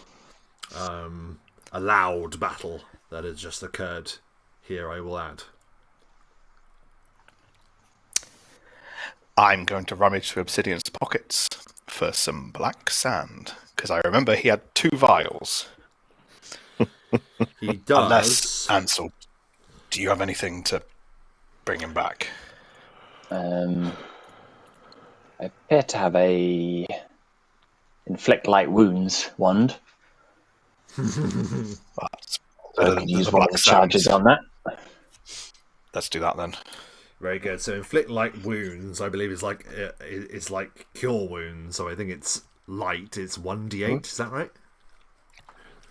It'll be 1d8 plus 1, I think. Yeah, as the base spell. So 1d8 plus 1 then, Ansel, as you put the wand onto him and fire a charge of inflict wounds on him. There we go. 9. Oh, thank you. Right. Okay. Now I have some questions, obviously, wake him back up, but I think that he'll wake up and he'll just take the hat off and the mask and just throw them on the floor next to him and sit up and just take a minute. Say, see, when we're done here, I think we all need like a holiday, just like a break, like a spa weekend. Whilst Obsidian's talking, Silaster just atomizes 3 lesser restoration shots into his mouth. Just whilst he just. Oh, thanks very much. I mean, I've got some lesser restoration potions. You can use mine. That's all right. Well, I atomized 3 of them, so that's 3d4 of restoration Lovely. Thanks damage. very much. Do you want to roll it? Oh, you have the honors. That's 8. I'm down by 1, which is what I was to start with, which doesn't affect my constitution, so I'm back up to full constitution. Wait. And I will just sit and slowly heal myself using my magic. It takes a few minutes, but we sit and just breathe. I think Ansel Thanks is for that. like stroking your head as you're like stroking your wounds clean. You just feel a little head massage. I think once again he looks worse.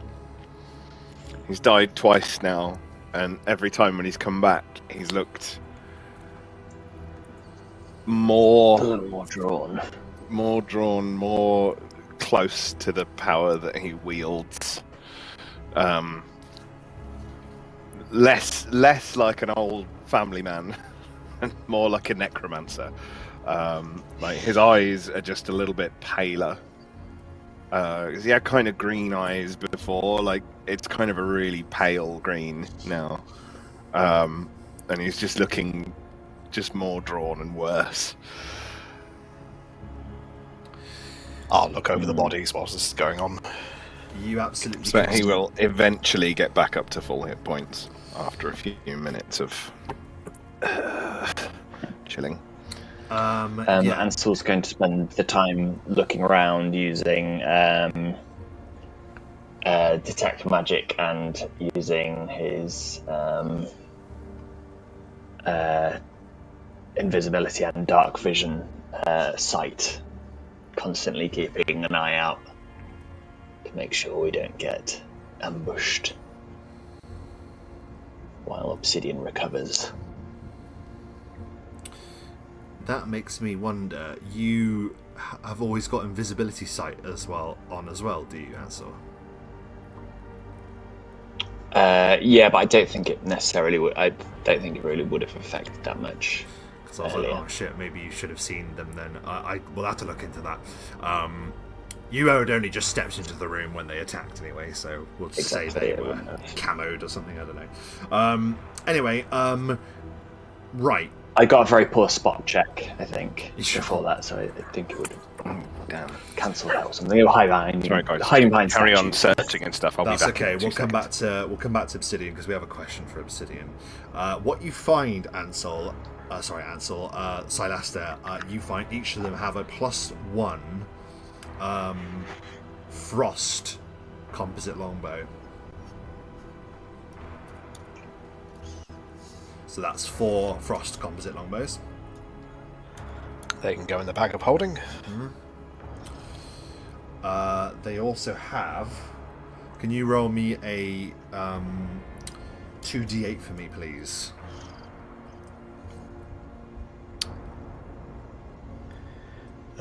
Sure. 9. Each of them have 9 silver arrows. So 45 silver arrows in total.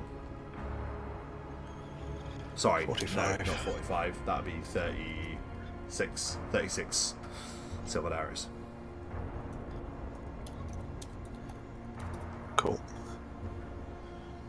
Silvered. Interesting.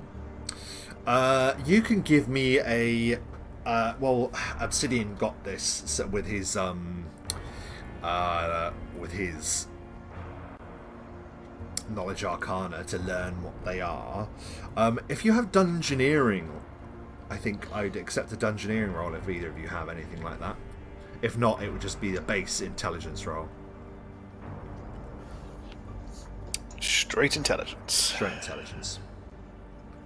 Just if you heard something about this particular kind of creature. 9. A mighty 5. No, it's a bit weird that they're here. Their being here is strange. Maybe Obsidian might know when he returns, but yeah, for the time being. Hello, sorry. Obsidian, you can give me a knowledge arcana or dungeoneering check, whichever you prefer. It's got to be arcana. Monstrous creatures, but 24. 3d4. What? Hang on. Let me try that again. Damn, 16. You know these are harpies. Obviously, your Potentially last check told you that. Obviously, it is a bit strange that they're here, but you actually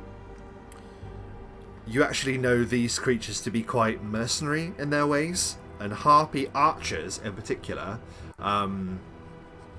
do make a habit of just being professionals in a way. They take gold, and they take contracts, and clearly these have been coerced or paid or something or other to make sure that this staircase remains guarded.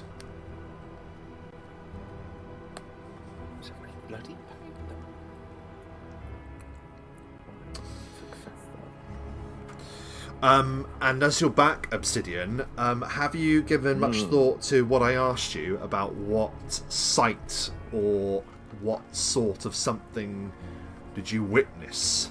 You don't have to share it if you don't want, but it's up to you. No, I think it's. Yeah,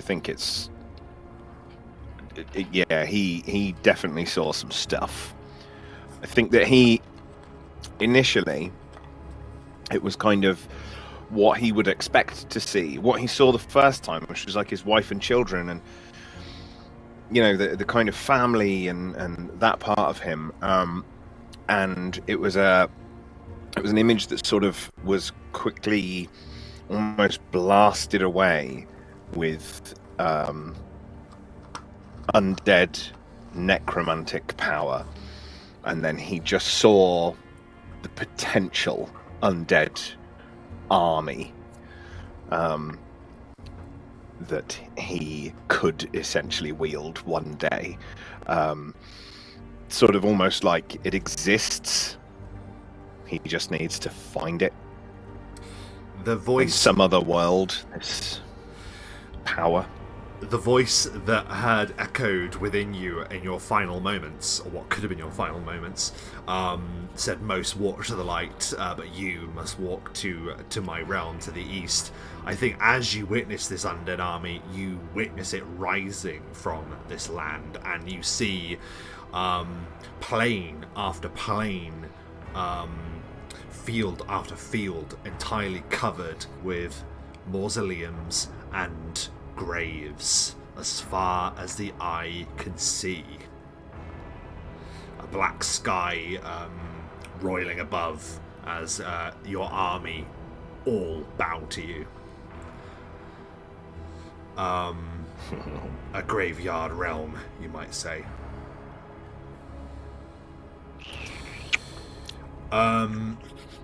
With that, then, yeah, you're kind of back in the room. That being said, I believe just lost Ansel. But what is it that you guys want to do? We'll discuss that whilst we wait for them to come back. Well, we have the two doors, right? Indeed, yes. And then we have the staircase going up. As much as I would like to see what's behind the doors, we have just made a lot of noise. And the longer we leave it, the more time anyone who heard it can prepare anticipate work against us. This is true. So you want to go up the stairs? I mean, we could look behind what's the door very quickly, but I think we should prioritize these stairs. I'm not opposed to that. We're likely to come back this way anyway, right? Yes, I think so. It's optimistic. Well, if we survive. Which, hey, I've died a couple times now. It's not that bad. Silaster will tell you, Ansel, you'll be fine when it happens to you. What was it like this time, Obsidian? Was it like Silaster said? Is it the winter in a river? Not so much, no. It was enlightening for me, eye-opening. It had a lot of potential. I saw the future. Oh. Yeah, well, a possible future. Speaking of, I'll reach over to Trick and pocket that staff again. Back in the bag. I'll help the master, and it turned out it was actually well within my movement speed all along.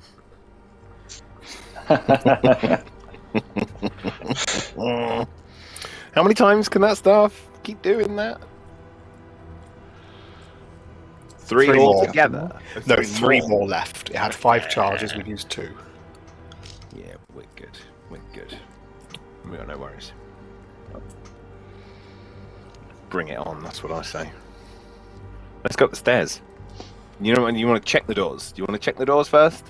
We've got to be quick, like you were saying. Let's be quick. Mind you, were saying let's be quick. We have sat for a couple of minutes, searched the room, healed me. Not really been quick, have we? Tell you what. Give me a listen check if you prefer, before you do anything else. I was going to say, could I do a move silently and hide to open the doors and just see what's Are the behind? doors on this floor, Rob? Sorry, I'm a bit...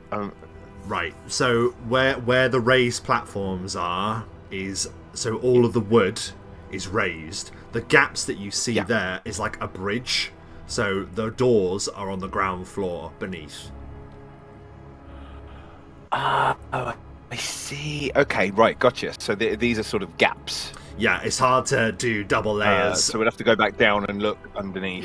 Yeah. No, I got you. I understand. Right, yeah, check. But okay, so Silaster, by all means, check the doors quick and see what's the happy haps, and then. All right, I will do a move silently and a hide. Yeah. So 31 and 29. Perfect. In that order. Oh.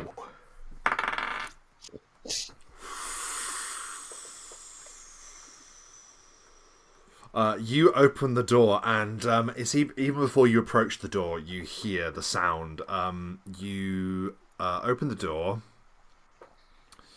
and you are met with music.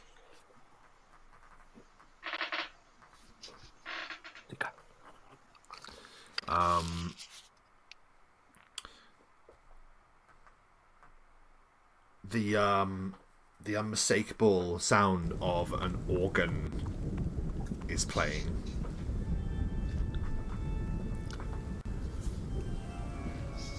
It's a classic.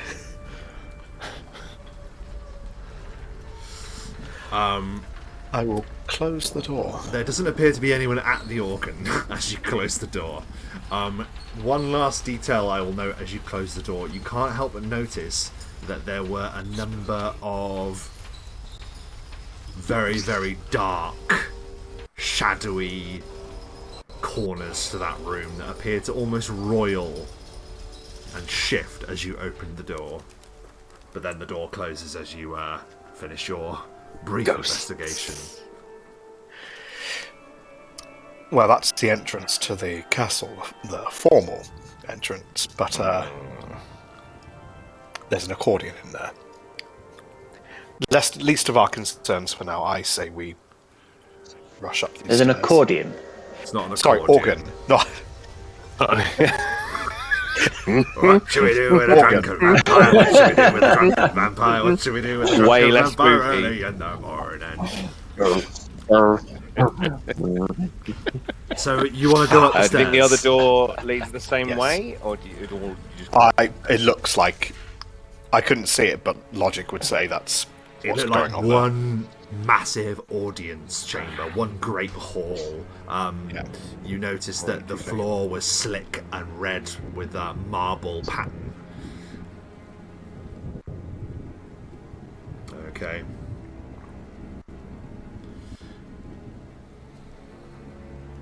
Then I say let us go up. Very good. Agreed.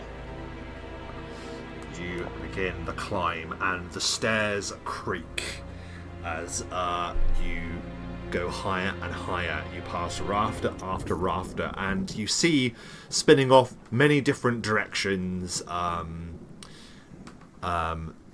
go off in this into this tower. But the ones of note is where we'll move to now.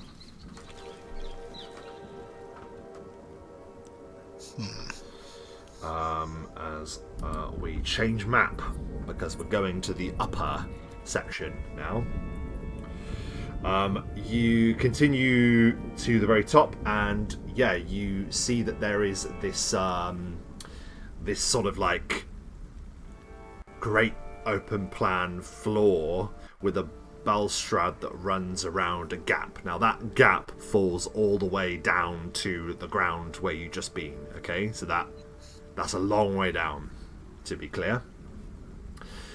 You are in a great chamber, like a landing almost, with routes that go off in different directions.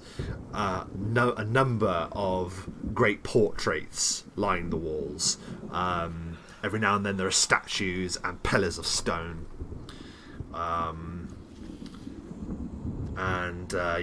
You can't help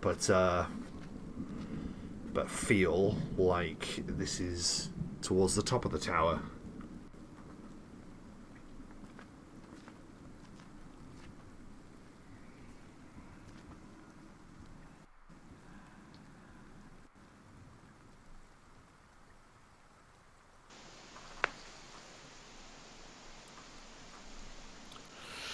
It's still loading for me. It's very blurry. A direction to couple of go in. C's is to do. Oh, has it not come up for you guys? That's for me. Okay, let's move around then. So there's a door here. Yep. Down this corridor. More portraits, paintings, and such. Yes. And a door sort of center, front center, which looks like it could be sort of like important, you know. There's lots of pictures around here. Yeah. Quite a collection. There is, yeah, and it's they appear to be of different locations within the castle. Actually, you note that there are, yeah, all kinds of different drawings and paintings.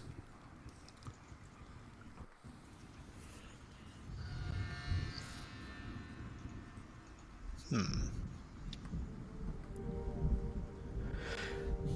we wish to look at the side door or the... I'm just going to refresh because it's still very, very blurry. Okay. I think we should peek through the side door before going in the main door.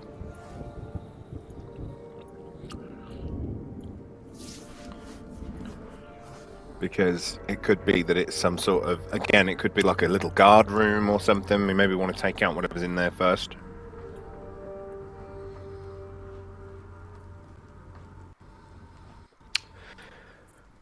Well, we can pop our head there, cover our flank, potentially. It may not be our flank. But it seems like the big wall would lead to the big room. Around here, however, Who knows? Do your sneaky thing. Mm. Maybe we can find out what's on the other side of this door first. I believe in you.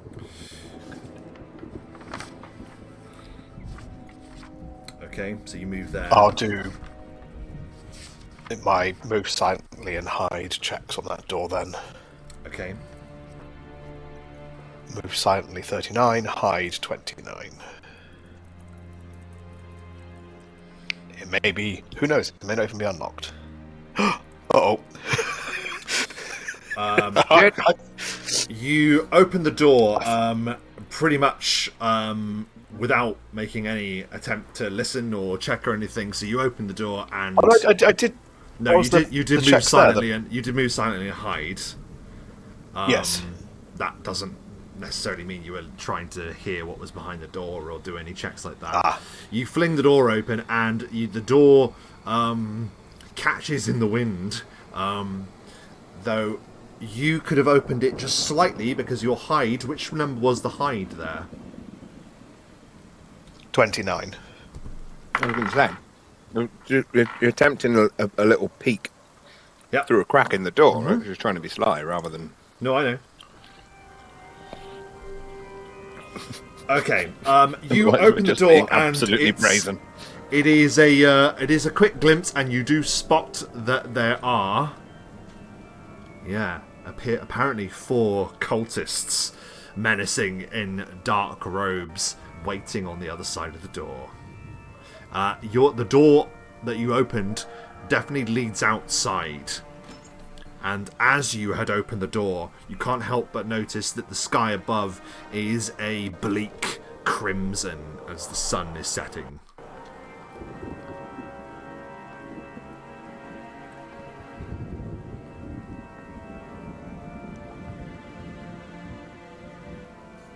Salaster will unmute and immediately tell the others, especially when Ants was back, to...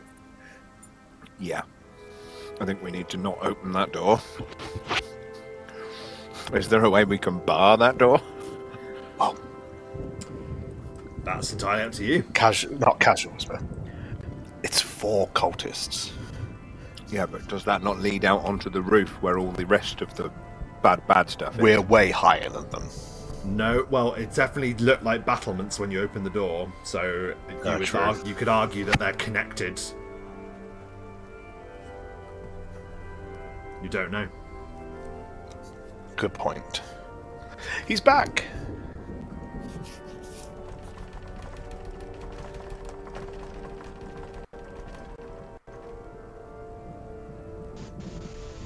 Okay, so Rob, Dom is back, but can't see you yet. I can see Dom. I can see him now.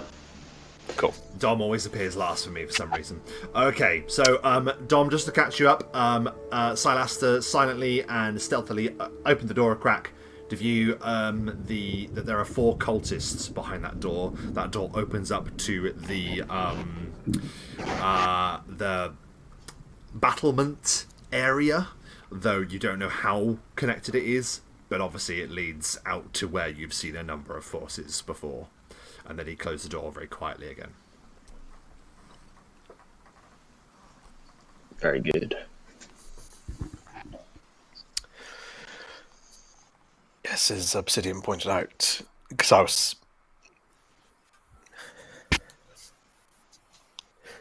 If we're not... Silaster's doing this, like, let's talk further away from the door. Even if we're not that close to where all the other stuff is out on the battlements, some of them were vampires, man. They can move super fast, and it doesn't matter if they're on a different level. They can probably fly or whatever. So let's not go out there. Let's not do it. We're gonna do something that is evokes the old ways. Silaster, would you like to roll a spot check for me, please? And it is just Silaster.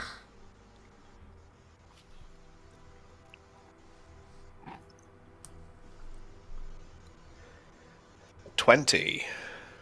Very good.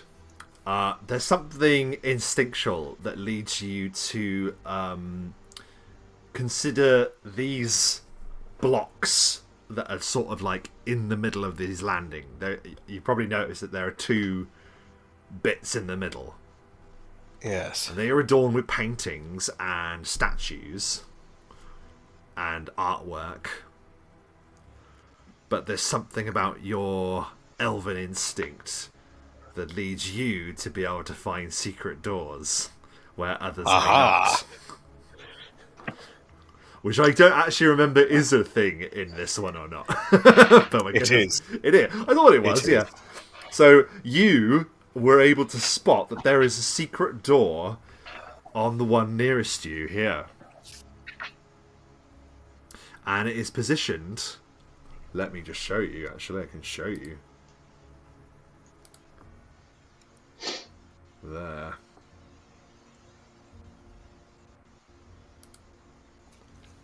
Has it appeared for you? Oh, right there. Yeah. It has. Yes. You see that there is a painting that looks a bit off, and it's on like the actual diagonal part of the wall there.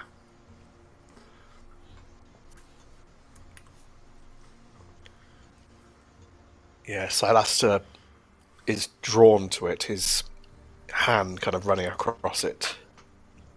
And then I imagine, if I know there's something there, I will attempt to sort of find...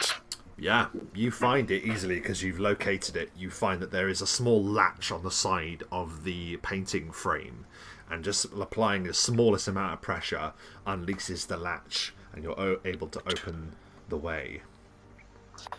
Love it. Inside, you find what appears to be a room filled with musical instruments and folios. You can tell just looking at the spines of some of the books that there are ancient legends and ancient stories and musical sagas. A fascinating and infinitely rare collection of stories and music and culture. This is clearly some private artistic sanctum for the vampire. You note that there are a number of volumes that stand out that are also related to apocalyptic times, where great forces moved throughout the world and across the land of Main Realm. You can give me another spot check, please.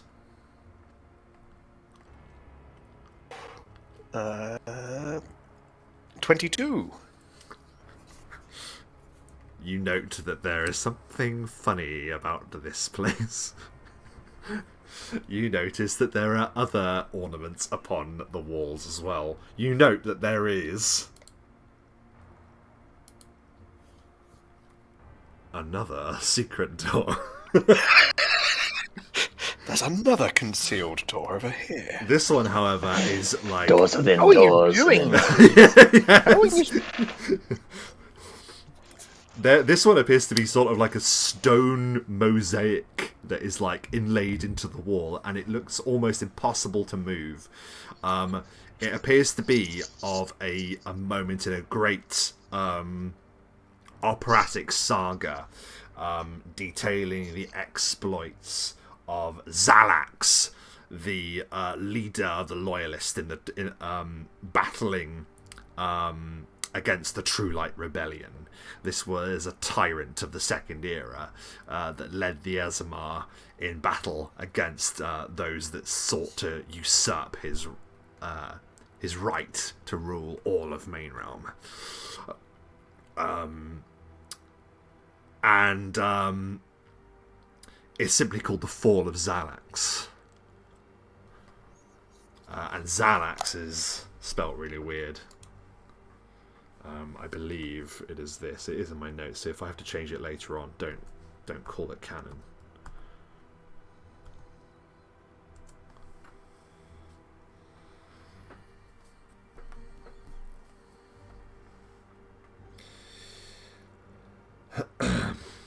there is a picture of this hero to some, tyrant to many, and he has his spear held high, his angelic bearing now turned tyrannical, a fallen angel if ever there were.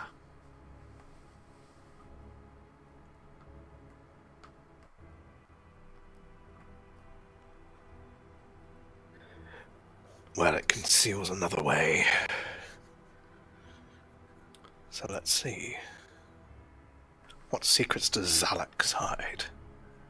Another room. With paintings. If this was a privy, I would love it. Oh, I'm sorry. It's actually not. I must have deleted that. I do apologise. There should be... The secret vampire privy. Yes, a secret vampire privy. There's nothing in here. Yeah, you kind of just Bugger all. opened it. You weren't meant to be able to open it, but never mind. You've opened it now, so that's my fault. What actually would have happened is that you see it's the fall of Zalax, and you learn that that is the name of a ballad that whose sheet music is on the organ, and following that opens the door.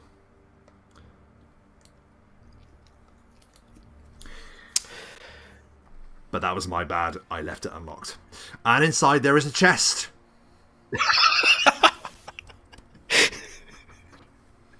So we'll say that a cunning ruse to hide the most precious of treasure. Maybe in his hurry, Derek Redhaven left the thing unlocked, which is quite funny. All those years.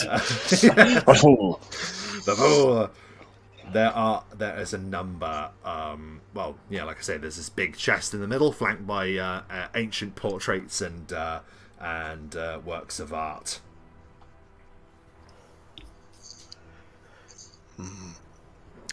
Such protections for a chest.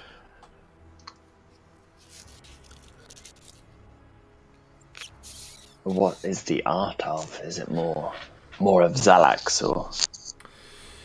It's of a number of things. There is an interpretation of the divide, which is like a biblical esque, obviously, because the Bible isn't a thing in our world, but that kind of like pre-time myth, almost like an origin story. And this is where the world is divided into the powers that some say still reign today between law and chaos. So there's one like that where the gods are being granted these powers. There is more of the True Light Rebellion in there, the conflict that sort of defined Main Realm going forward from the Second Era. There appears to be some kind of calamitous battle. At its head, there is a mad sorcerer with chaos magic pouring from his eyes. You can give me a history check, DC 25. Couldn't reach it. No, that would be physically impossible. No idea. Some crazy figure from legend, driven to wrath and rage.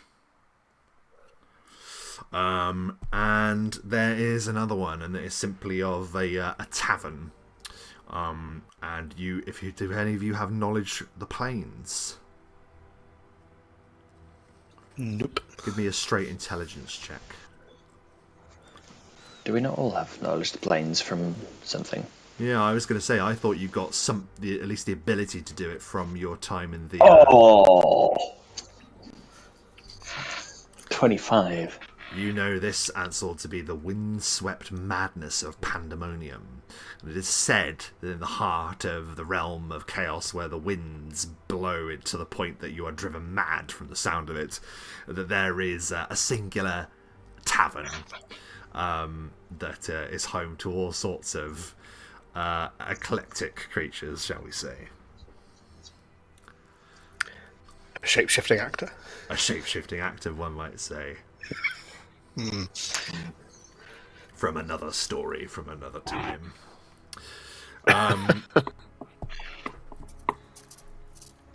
One of Matt's best, in my opinion. And there is a chest.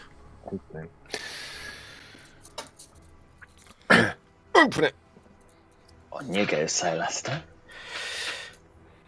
Do You you see anything discovered it. funny about it?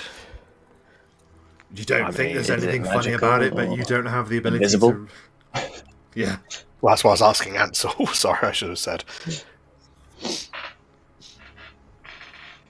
Oh, well, there is certainly magic emanating from the chest, yeah. Quite a lot, actually. There's a I lot see in obsidian there. has... Okay, well... Yeah. Take a... Move away just in case. Sure.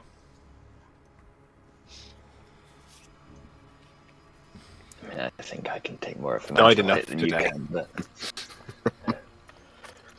I shall open the chest. Great, you open the chest, and inside there are a number.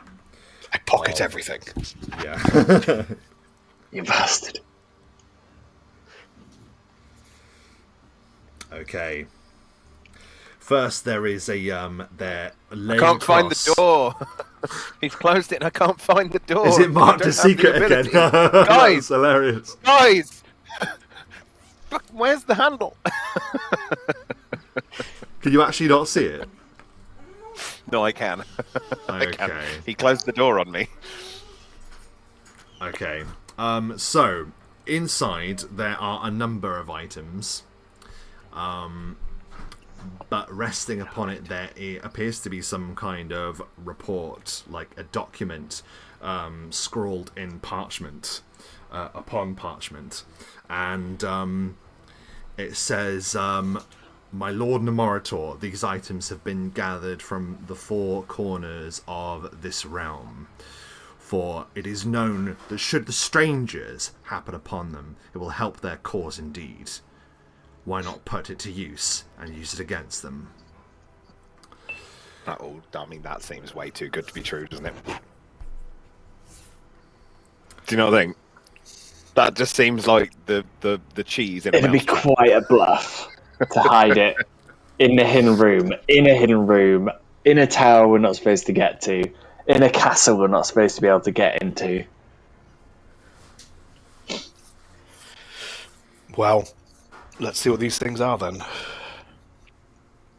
Okay, so first of all, there is an item that it appears to be a embroidered tunic, and it is of blue linen, but it has golden lightning bolts embroidered across it.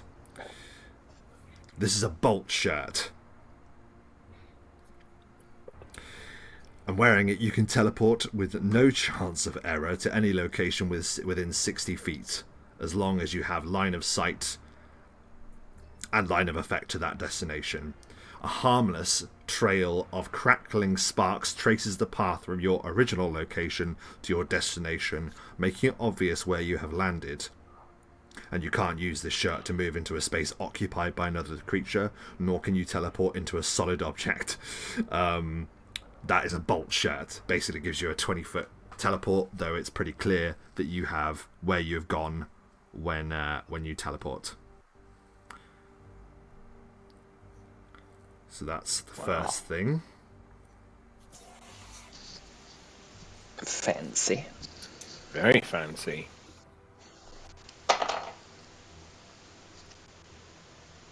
Torso slot. So, and all of these are going in the chat, by the way.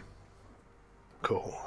The next thing you see is a belt, and it appears to be studded with 3 moonstones.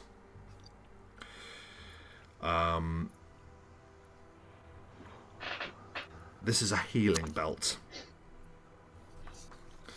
This broad leather belt is studded with 3 moonstones. While wearing a healing belt, you gain a +2 competence bonus on heal checks.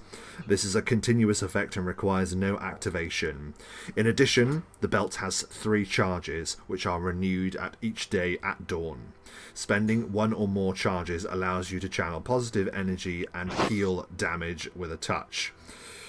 You can use this ability to harm undead, dealing them equivalent amount of damage instead. So 1 charge, you have 3 charges in a day.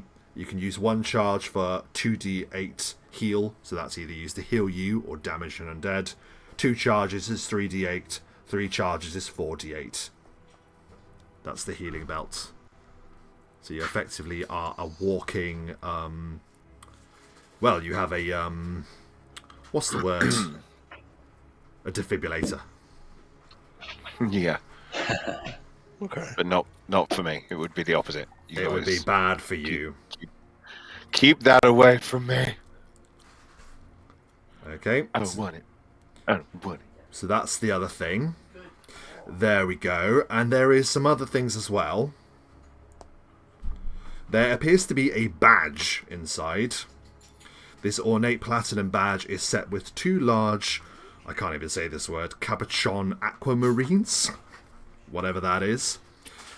When you activate a Badge of Glory, the next melee attack you make on the same turn against an evil creature deals an extra 1 point of damage per character levels. A Badge of Glory functions 2 times per day. I don't know what really that means, but it was part of the stuff that I rolled for, so you can look at that. Huh. It seems alright, it just gives you extra damage, I believe. Yeah. Sounds that way, doesn't it? Next you find a pair of steel braces that bear an oval of smoky quartz, carved with the image of an upraised hand. These are braces of repulsion. Braces of repulsion produce an instantaneous wave of force that pushes back enemies when you activate the braces. All enemies within 10 feet must succeed on a DC 19 fortitude save or be pushed back 5 feet. Huge and larger creatures are unaffected by the braces of repulsion, although incorporeal creatures can be affected. That is braces of repulsion.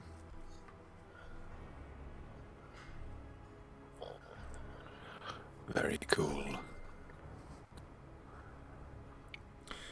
It's a There's useful spell. another set of braces.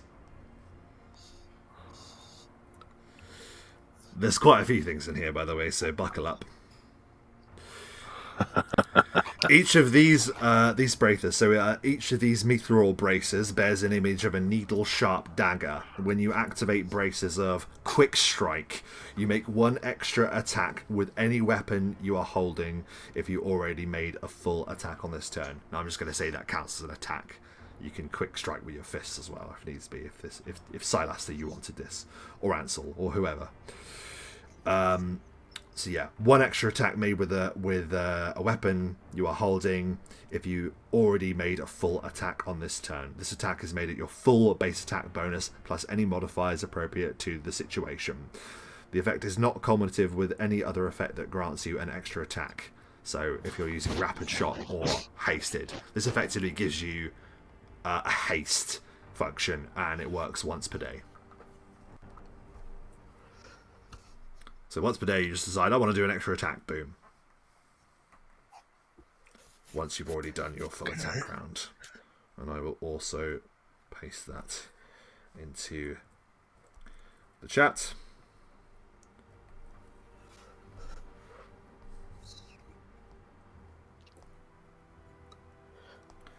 There is a brooch inside. This brooch... And this is the body slot at the throat, apparently. So, here, I guess. This brooch features a square pale green crystal in a plain gold setting. This is a brooch of avoidance and allows you to better escape attacks of opportunity. When activated, it grants you a +4 dodge bonus against attacks of opportunity until the end of your turn. A brooch of avoidance functions 3 times per day. So very good for spellcasters trying to get out of the fray, or just generally just trying to avoid being smashed as you withdraw or relocate, shall we say.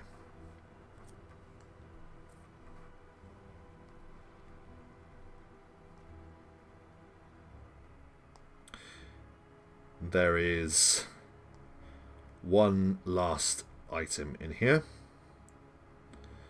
These appear to be arm bands, and by that I mean these are like metal bands that you would wear on the bicep here. These hexagonal cold iron bands are sized to fit over the biceps and bear various arcane runes. Those that use curses rely on this item to enhance their power and their combat prowess. While worn, you receive an increase to the save DC of your curse by 2. This is a continuous effect and requires no activation. In addition, when you activate the hex bands, you can add your charisma bonus, if any, on weapon damage rolls you make against any creature currently affected by your curse. The benefit lasts for 1 round, and this ability functions 5 times per day. Hex bands, baby. Wowzers. Yes, I was quite pleased when I saw those. And I thought if the enemy found this, they'd be like, don't let that guy get these. For the love of God.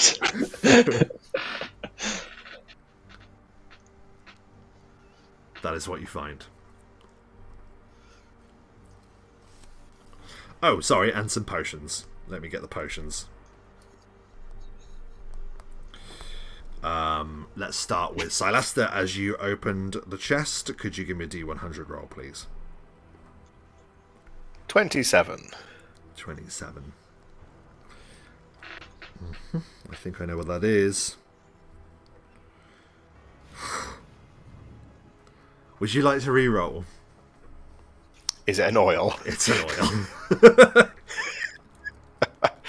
55. Ooh, you get a potion of blur. Ooh. Obsidian, please make a roll of a D100. 38. You get a Shield of Faith +2 potion.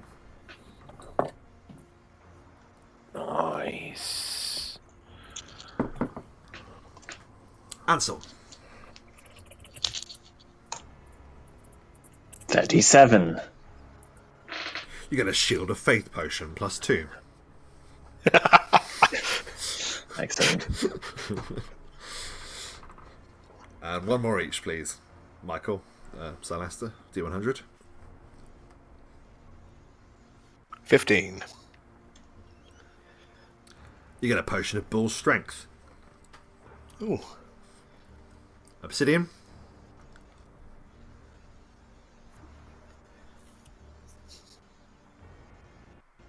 13. 13. A potion of Remove Paralysis. That's not bad.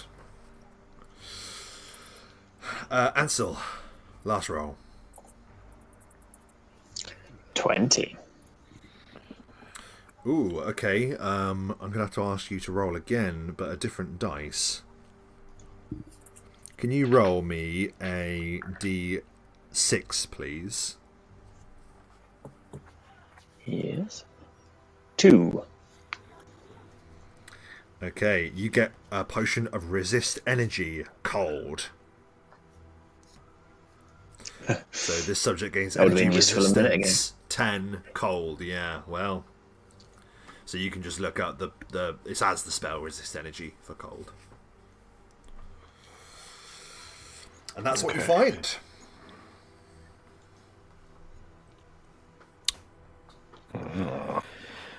Well, Obsidian, you don't have a means of teleporting yet, so this bolt shirt might be useful for you. Nifty. Yeah, but it takes up a shirt slot, doesn't it?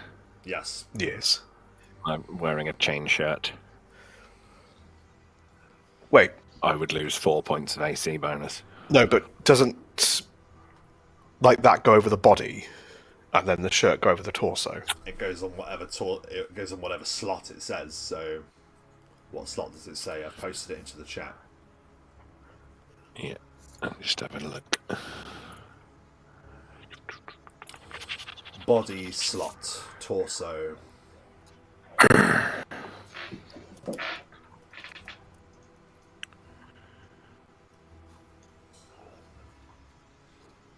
Bolt shirt, there it is.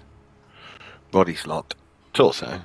And what does chain shirt do? Which I think it is the same. I love the idea of teleporting, but I can't lose 4 points of AC. The torso and body are very close in description, but armor can only occupy the body slot. Hey, there you go. Wait, but body slot. It says body slot torso. Yeah. I don't think there is a body slot body. Yes, you have. No, you do. You get face, head, throat, shoulders, body, torso, hands, arms, waist, feet, ring 1, ring 2, and then nondescript. Oh, well, this is body slot torso. Rather confusingly. Listen, I'm fed up of giving you stuff that you're not able to use, so we'll say that you can just wear that over your chain shirt, Obsidian. I'm fine with that. Epic. Thank you. No need to thank me. I can You found teleport. it. You found it. Yes, you can teleport. It's not a shifty, sly teleport, but it'll get you out of trouble in a fix. Mm-hmm.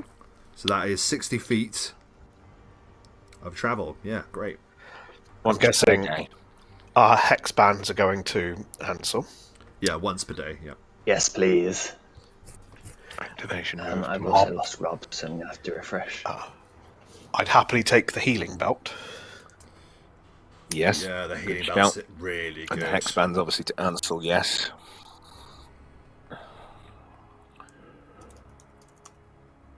It's also cool because you can just grab hold of undead and maul them with a blast of positive energy as well, which is quite funny. But you can also heal yourself. The same turn an evil creature deals an extra 1 point of damage for 2 character level. She should probably have the badge of glory as well, to be honest. Yeah, Silastra or Ansel, really, because it's a melee thing. Yeah, I'm gonna have to read that again because I was sort of reading it whilst being distracted. So the ornament. When you activate a badge of glory, the next melee attack you make on the same turn against an evil creature deals an extra 1 point of damage per 2 character levels. See, that's where It's like smite. Yeah. So you're basically getting a smite on there. Wow, that's cool. But you'd get an extra 6 points of damage. Yeah. That's pretty good, isn't it? Not bad. And it's just a badge, so you just wear that on you. Braces of I revulsion. don't think I'm wearing fun. braces. Yeah. I mean, that might be handy if people get up in your grill, Obsidian, to have that ready to boom, Iron Man them away from you. Like repulsors. Mask, dread, ring, spell, storing, ring, feather form. No, I'm not wearing any braces. So actually, the braces of repulsion would be pretty handy. Surprised you're not wearing braces of armor. Can you not wear braces of armor? To get the Don't stack with the chain shirt. That'll be it. I am. I'm wearing it's an armor braces. bonus. Yep. Also, they're very expensive. Yeah. Weird though. Yeah. If you guys wouldn't mind, the braces of repulsion would be really handy. I think because for a caster to get people the hell away from me, so I can cast. I think that would make sense. I'm sure Dom would agree. I can't use the brooch too much, as I already have a periapt around my neck. The brooch of avoidance, that one. But I also Activations. have a really good tumble, so not really a problem for me. Yeah, I was going to say that one you probably don't need very much.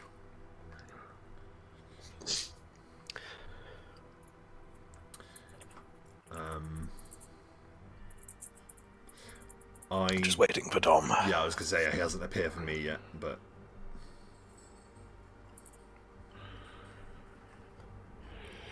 So it's a DC 19 Fortitude, or pushed 5 feet away from you.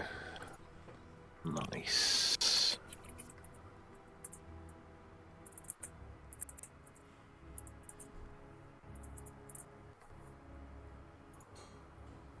Does it say how many times a day that can... 3 times per day. Cool. Yeah, 3 times per day for the repulsion races, yeah. Yes. Then you've got the quick strike. Had you discussed that already? Sorry, I was reading and can't multitask. Yeah, badge, quick strike, and the brooch of avoidance are the only ones left. Right. I mean, quick strike once again makes sense that you would have it. Doesn't it? But Can't you're sort of wearing braces out. braces of armour, right? I am, yeah. Yeah, of course. However, Ansel may have those free. Yeah, well, I mean, Yeah. That would be really good for him, I think, actually. Oh, I don't know. Attacking, yeah. Because they take up the arm slot and the armbands. Well, do they... yeah, but that's a good point, actually. Hex bands. He's wearing the hex bands. Yeah, but the hex slot band... arms. yeah, but it specifically says it's on... well, I guess Slot it's the same arms. slot, yeah. Oh. Yeah, it's body slot arms on both, so you don't have to choose between the two. The brooch of avoidance.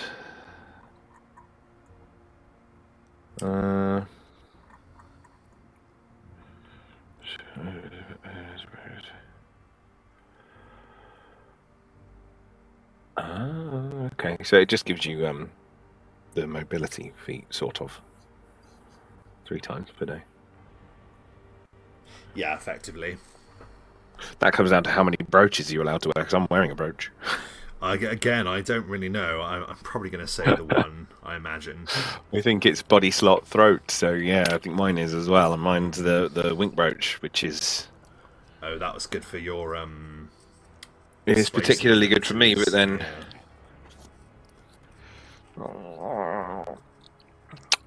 I'm very happy with the braces of repulsion. Incredibly handy. Yeah, DC 19, that's not to be sniffed at all. No, it's Pretty awesome. wild. For an item, particularly. Yeah. That's pretty good. Well, we'll leave everything else then in the bag of holding no man's land. We can deal with that afterwards. Absolument. Let's... Obsidian. And Ansel seems to be having a moment, but... Do you see me? I can see both of you. I can't see Dom. I can't see Dom, but I can see you two. Oh, well, none of us can see Dom. Nothing has changed. Yeah. Sorry, the way you said None that. of us can see Dom. No. No, So I I meant you two, as in Robin and Silas. Sorry, confusing. Sorry. Obsidian. If there was a secret door here, there are walls there. Let me have a look. Yeah, and if there's no secret door on the other side, you could just mountain hammer the wall. Because it's hollow inside, there must be something. Keep your voice down, Obsidian. Okay. People outside. I'm just going to be really... Ansel knows about keeping quiet. He's very quiet. Yeah, he's very quiet. He's super quiet. Ansel's like a ghost right now. Okay. Now, my search check is appalling, but I'll try one anyway. Well, you're going to have certain You advantages. just spotted it, didn't you? 16. Yeah, you know, you're going to look exactly where you may discover something. So you go over there, and lo and behold, there appears to be a painting of a similar ilk. Oh my god. You're Here. a genius, you're amazing. So explain as to how. I don't even know how you're doing that. It's freaky. Natural attunement to the world, I guess. Plus, I'm hella older than you. Let's have a look. You open the door and you note that this is a room that is filled with shelves that bear alchemical and magical equipment.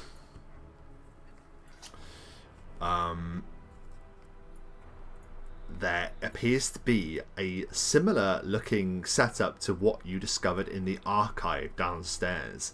This sort of looks a little bit like the copy of the Brightgate that you saw. It appears to adhere to that convention of magical device, but it has a number of changes. There is this kind of reliquary that sits there on it. This red glass pedestal thing that you can put items into. This appears to be the artificer's workshop that you had learned so much about. In the centre of the room, there appears to be a large trough of greyish salt water. Salt Wait a water. minute. Oh my god, we get to find out what the hell it's for. There was 4 vials of salt water. There was the salt water, the mystery salt water. There's a bunch of it.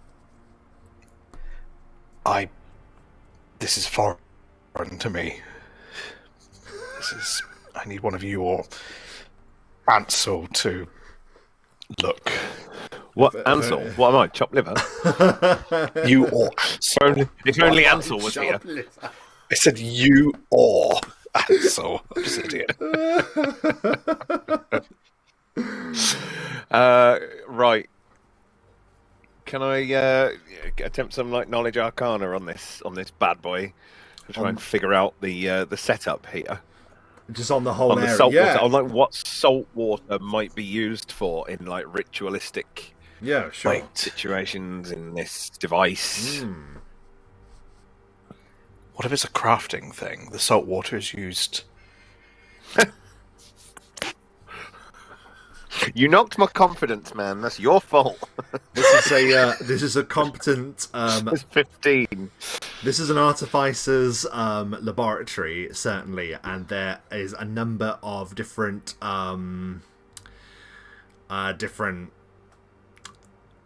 said, different items in here that would produce different effects. But the salt water evades. The reason for it being here you're not quite sure. I'm seeing Mike celebrating, but I'm always the last to see Dom, so I'm just not going to say anything until I know. Yeah. I still don't have him just yet, but You're we'll both see. waiting for each other. Yeah. Is there a check I could do about the salt water? I mean, what check do you think you could do about the salt water? Okay, let me see if I could argue a check. Survival? Sense Sure. motive. Yeah, the sense motive of the salt. Dom didn't come through for me, by the way. So if you have Dom, I don't have Dom. Do you have Dom? Yeah. Yes, but Rob's still waiting for you and vice versa, so... But he's not refreshing. You see him. Right, I'll refresh. Okay. Dom, don't. Don't touch No, anything. Dom, don't. Rob is refreshing. Oh boy. One day, we'll be free of this. Shop with a similar setup and a saltwater trough. A vat of salt water, Dom. A vat of salt I have water. Dom. But we still don't know what the salt water is for. Brine. Okay. Am I with everyone? Why?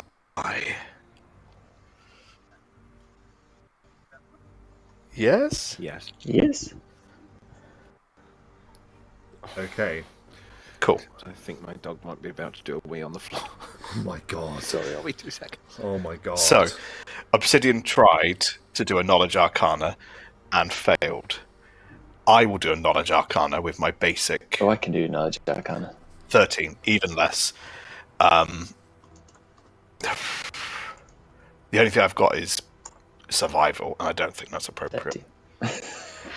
Oh, for God's sakes, we just don't know when it comes to fucking brine. Not brine. That's something else, isn't it? Brine is saltwater. Oh, well, you- then, okay, no. then it's brine. What about use magic device? I think. Ansel, this is all magical devices. Can you You can extrapolate definitely that do a somehow? magical device check, but that won't be in relation to the salt water. That will remain a mystery. I can certainly do a use magic device check, which is significantly higher. So, let me just double check. 39. Wow. Wow. Okay. You, with that, combined with your sight, I think Ansel probably helps you here. You see that from how it was described to you, that you're not looking for a particular magical device. You're looking for multiple parts of a magic device. You can see that the way that this, you probably didn't hear this, but the device that's in the far end of the room is very similar to the copy of the Bright Gate you saw downstairs. A way of harnessing magic. Right. But this is a means to forge magical items. From this, you can see that all the components are here in this room. With a 39 on the magic device, you're able to do enough research in this room to find a coded directions in how to rebuild the Glass of Atonement.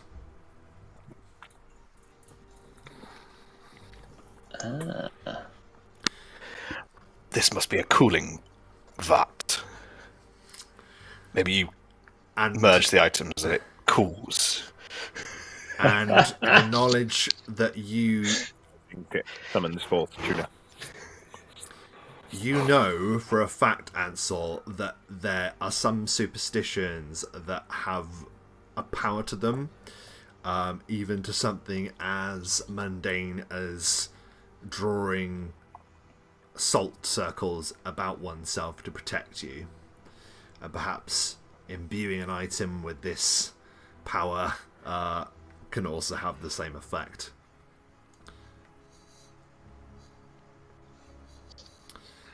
Maybe. Interesting.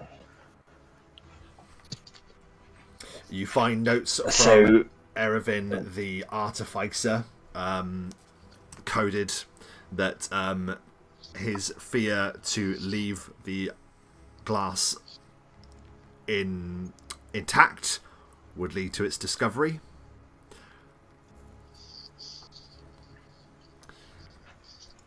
I mean, you got 39 on on the roll, so I'm just telling you what you find.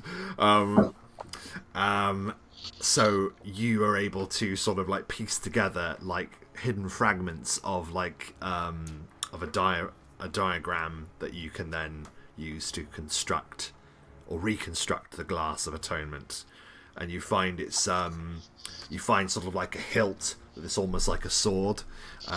You find a like a crosshair that you would use to like place the shard of the mirror in. The only thing that's missing is the glass bit of the Glass of Atonement, which you can't find here. It appears to be the only bit that's missing. You imagine it would it would fit in the top of this like hilt thing, so you could like wield it. But yeah, the glass is missing. And could we put that together so that at such time as we found the glass, we could just insert it, or would we need to come back here to... You'd need to come back here to finish it by putting it into that reliquary, which is which I think that's the right word for it anyway, the receptacle, the red receptacle in there, and using the power of that particular device, you'll then be able to draw the power of the Glass of Atonement into one working artifact once again.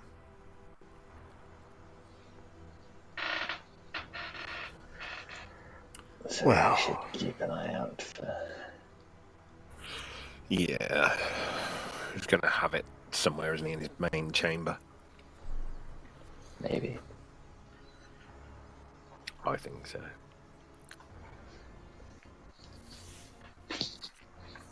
These are hidden, but I think it's going to be guarded. These are hidden but unguarded. There's no way we're getting to the sort of most important bit, the main bit, without a fight. He would never allow it. Well, you still need a key, Is- of which you have not discovered. Yeah, that's what I mean. Main chamber. Ah.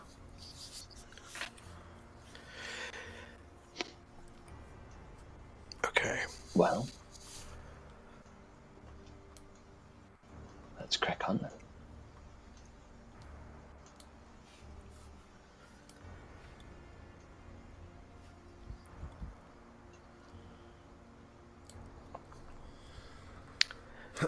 Very Shall good. I pry? Yeah, you come to the door ahead at the far end.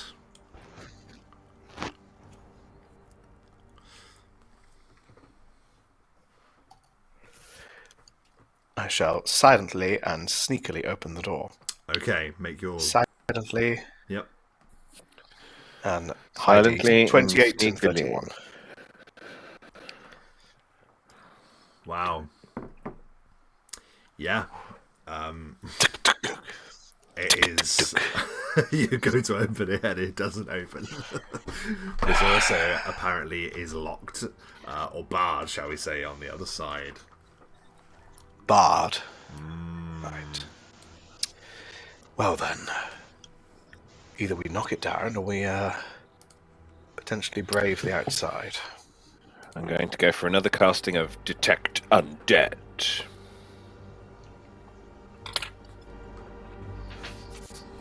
You cast Detect Undead. Can you just draw... I mean, I can do it for you, actually. Yeah, great. And give me a swipe to the left. Yeah, and then to the right. Well, it's a cone, isn't it? So Yeah, it'll be that's what I meant. But I'm just like making that. sure Like that. what you're doing is covering certain things. The answer is yes, you do detect undead beyond obsidian. There's definitely bad guys in there. I will maintain it.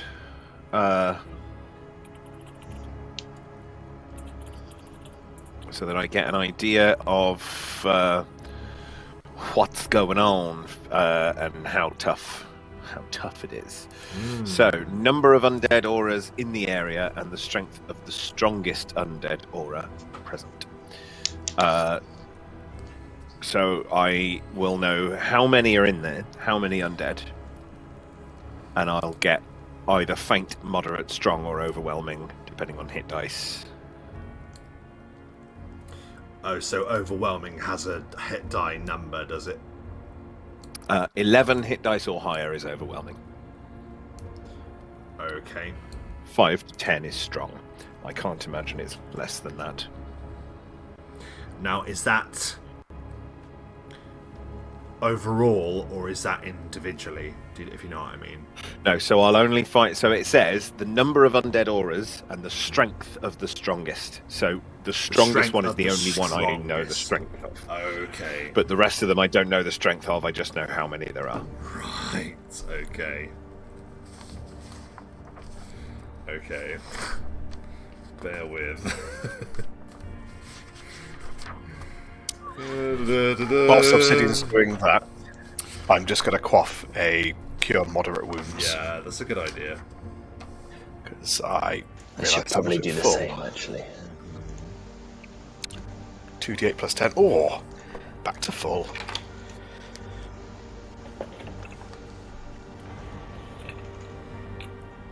What's the hit die total for each category? Like strong, weak, and overwhelming? So 1 or lower, faint. 2 to 4, moderate. 5 to 10, strong. 11 or higher is overwhelming. This is overwhelming. Yeah, I figured it would be. I've not detected any undead that hasn't been so far. Just expecting it. That's fine. Roughly how many? And how many? 5. 5. Of which you have detected the strongest. So, I see 3 options here. We do what we did last time. I am making a point of whispering this, just in case. We do what we did last time. Shoot over. 2, we barge our way through. 3, we go outside and see if there's another way in. I mean, if it's barred and there's all this security and it's undead, I'm thinking vampires. They're not going to be a lot of light. So they're not going to want windows anyway. I don't think there'll be another way in. There might be, but I think it's... But if it's barred from that side, if we teleport in, if we make enough noise, they're not going to follow us. From that door, at least, anyway. Good point. We could at least see if we can see inside and teleport through the wall somewhere else. No difference. But if we teleport in, I think that's it. We're in for a hootenanny. Yeah, that's it. And I don't know how many. I know how many there are. I just don't know. One of them is overwhelmingly powerful, so one of them is a tough SOB. At least one of them is. At least one of them is. There And are you know 5 there's of them 5 all within together, 60 feet. and I don't know how powerful the other ones are. Yeah, within the 60 feet radius of my, thing. And also, I mean, I can turn it, so I will be scanning basically that whole area, the 60 feet area. There's no area over here or anything I would have missed. So, unless the room is longer than 60 feet, which I don't know that it will be, given the size, like the shape of the castle. Could be. Okay. Teleport or another way? I think it's either teleport or go outside, isn't it, and go round. I'm willing to teleport, but... What say you, Ansel? Yeah, I think probably teleport. Alright. I am going to cast Death Ward on myself.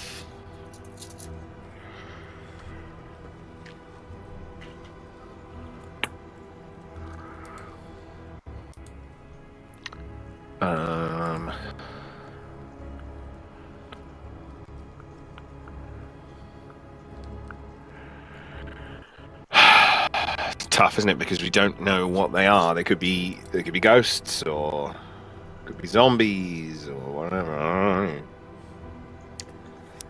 Anyway, only one way to find out.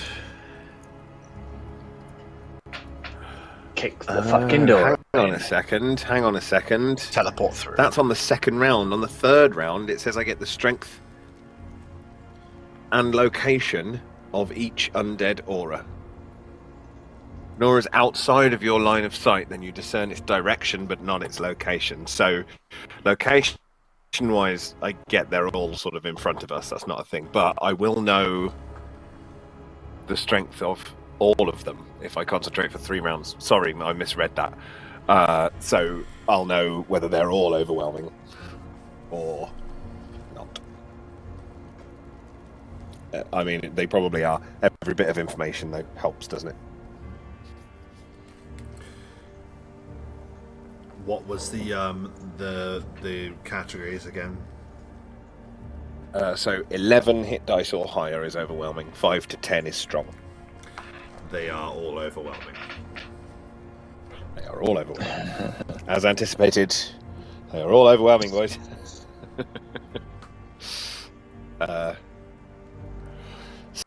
Silly, isn't it, really? Because it's not really overwhelming, because we're a higher level than that. We have more hit dice. It's not overwhelming to me, it's just the category. It should be related to you, shouldn't it? I don't know.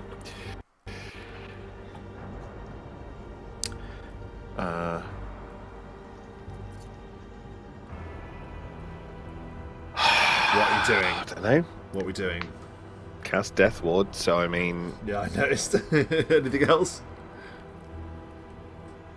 Teleport. Well, I have to be Ansel that does it, but Yeah. I'm happy to. If you're ready. oh, we're ready. I'll I'm just ready. stand in a line. What, so you can shoot us in a firing line? No, it's just so I can copy you over, but that's fine. So you're going to... Just quickly, hang on 1 second. No, I don't I'm mean- just looking at bark skin, 10 minutes per level. I'm going to quaff a potion of bark skin that gives me another +4 on my armor class.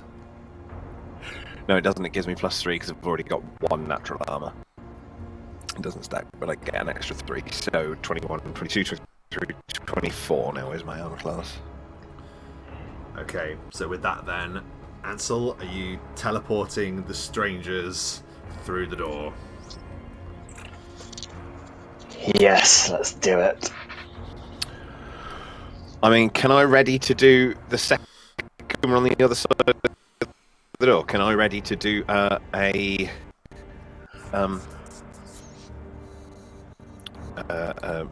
turn attempt?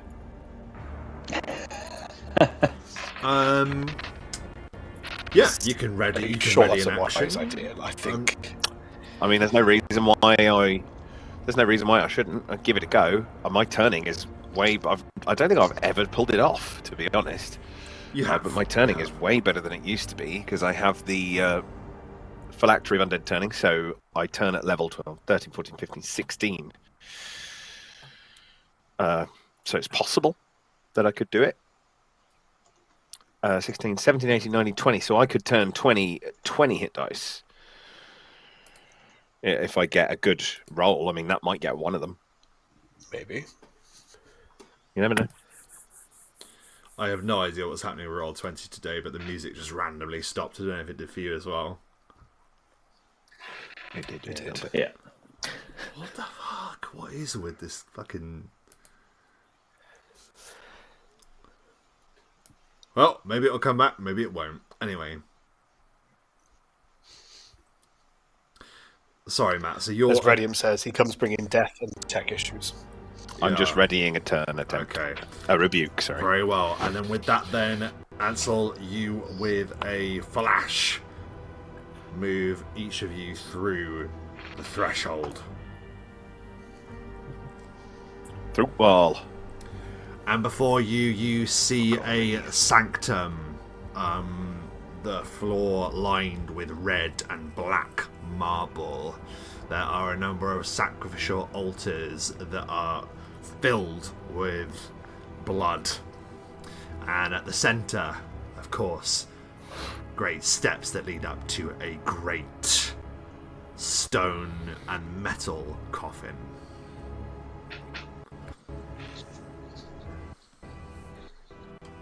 I'm going to do my rebuke the second we appear. Very good. Because I can see mist Yep.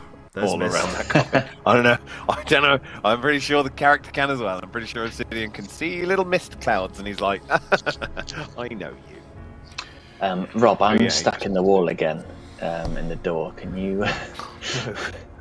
You are. You're stuck in the doorway. Yeah. Oh, no, I'm not. I've just moved you. There You're you go. free. Oh, right, that's why. Thank Yeah. you. Okay, so yeah, you may make your one turn attempt then, Obsidian. Hold up my hand and I say, turn around. Every now and then So it's just a D20 plus my charisma, right? It's done by the table, so you have a okay. table to roll on. Charisma plus 1D20. Yeah. The initial roll is D20 plus my charisma though. So Okay. So 22. Nice. That is as high as it can possibly go. 22 or higher is the thing. Cleric's level plus 4. So 16, 17, 18, 19, 20. So I can turn 20 hit dice of undead. Or rebuke 20 hit dice of undead. Closest to me first. I imagine I won't get more than one, but... Okay, so everything happens in a bit of a flash. And your rebuking power moves in a wave through the chamber. And immediately, a twisted form tumbles from the mist. An old, haggard woman. You recognize this woman as Sister Saya. Her head looks up in horror as you have entirely rebuked her. She gives out a scream, but then you notice something horrifying. Her head looks up through the hood, and her shawl falls away to reveal not only her head,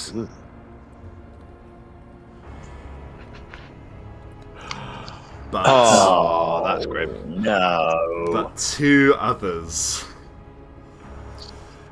And you see that Sister Saya has sacrificed her body to make room for her two dearly departed sisters.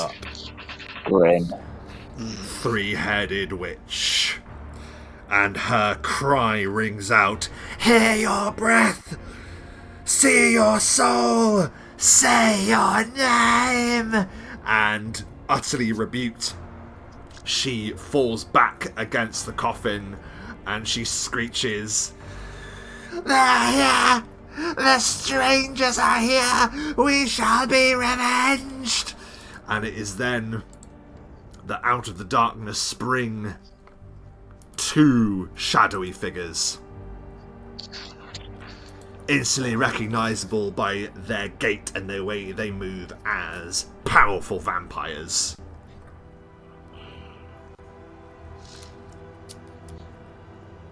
And as they move towards you, darkness begins to descend upon the room.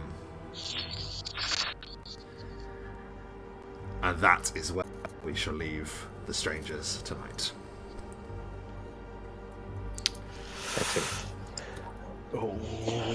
Shit. I rebuked one! Yes! You Beat not the shit only out of her. I rebuked. Not And she only fucking rebuked deserved it. her, you rebuked each of the Sanguine Sisters in one go. Amazing. Amazing. So I'm just returning us back to the home page. It's probably good as well because we're getting a little bit janky and we do have to finish very shortly anyway, so we will do that now. My god, what's happened now? Nothing. I'm still here. Nothing. It's just going nuts on my end. Okay. Nothing has happened. Well, I the am music has still. stopped again. I have no idea. Oh my god. Wow. I just have a child now. It's That not was even... quick. It's not even letting me... My goodness. Yeah, the stream is really... It's so banged. bad. Yeah, it's banged up. Okay, well, I think the audio is good, so we'll do our best to power through really, really quickly. You've reached the top of the tower, and through a really excellent magic device check, you learn that, yeah, you're going to be able to attain the parts to rebuild the or rather reconstruct the Glass of Atonement. But of course you need that key, and 3 guesses where that key is. Before we close out the end of the session, we'll do what we always do, and that is we'll get our final thoughts at the end of the game, and we will start with Dom. Final thoughts. Yeah, very worrying for a moment. Almost losing, well, actually losing Obsidian, albeit very briefly. Not looking forward to fighting a load of vampires. But very, very looking forward to using my new curse hex. I forgot what they're called. Hex bands. The hex bands. Hex bands, thank you. Them's the one. Just very excited to use hex bands. Yes. Okay. Well, let's ask Michael your final thoughts at the end of the game. Yeah, another worrying drop. And Celeste having that moment, realizing that there was a chat, there was a moment where he may have been useless, but it was Trick. So yeah, Celeste has got that weighing in his head, and yes, yeah, vampires and the Sanguine Sisters, which going to be painful, I think. I think so too. And finally, Matthew, final thoughts at the end of the session. Yeah, I think we've got a big fight in store against stuff that we have struggled with a few times in the past. We'll see what we can do. Yeah, the death was shocking. So unexpected. It was just going down and up and met in the middle. And yes, thought that I wasn't going to be saved. Silaster wasn't going to be able to make it in time. But good old Trick, I believe, Trick has earned a treat. Lols. I'm dead relieved by that, because I was like, oh no, it feels really contrived. It feels like we're trying to make it happen when really it's out of range and it is a touch spell.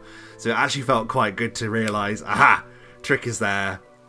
He acts around with you, so he should be able to move. He's magical creature. He's more than capable of doing it as well. So yeah, so makes that perfect was sense. Was a relief. I was like, well, at least of all the enemies he could have went down to, though, and it's just really bad luck because it pulled him straight into his own cloud kill. Yeah, that was They're not that tough. Like, they weren't that tough. They weren't. I mean, they weren't easy, but they weren't as tough as stuff we faced. Certainly not. Nowhere near. So, yeah, I look forward to more, but I got a rebuke. I'm well happy with that. Yeah, I was really pleased with that, because you were like, oh, it never works, and then you absolutely just smash them with a rebuke. It doesn't work. It doesn't work. It often hasn't worked, but I've got that thing that's up my level a little bit, so I can turn at a higher level. Yeah, the phylactery. I think that really helped, and it's 22, and it's 22 or higher is the top level one, so very lucky. Yeah, absolutely. Happy stuff. Look forward to smashing their heads in. Yeah, well, that's all 3 of them. All 3 of their that's heads. It. But do you notice how there was 3 of them, but 5? You picked up 5 auras. Yeah. Yes. Cool. Well, anyway, thank you ever so much for those watching live and after the fact. Thank you for your continued patience with the issues. It will. I know I keep saying it. It will not be long before new technology is in my grasp. The weeks are becoming days, shall we say? One day. Soon. So thank you ever so much for watching. If you like this, give it a like. If you'd like to see more like it, then give us a subscribe, and of course follow us on Twitch and hit the bell to know when we're going live. That's all. All that is left for us to say is the immortal moniker that is Bone and Rolls. Bone and Rolls. Bone 'em good. Bone 'em.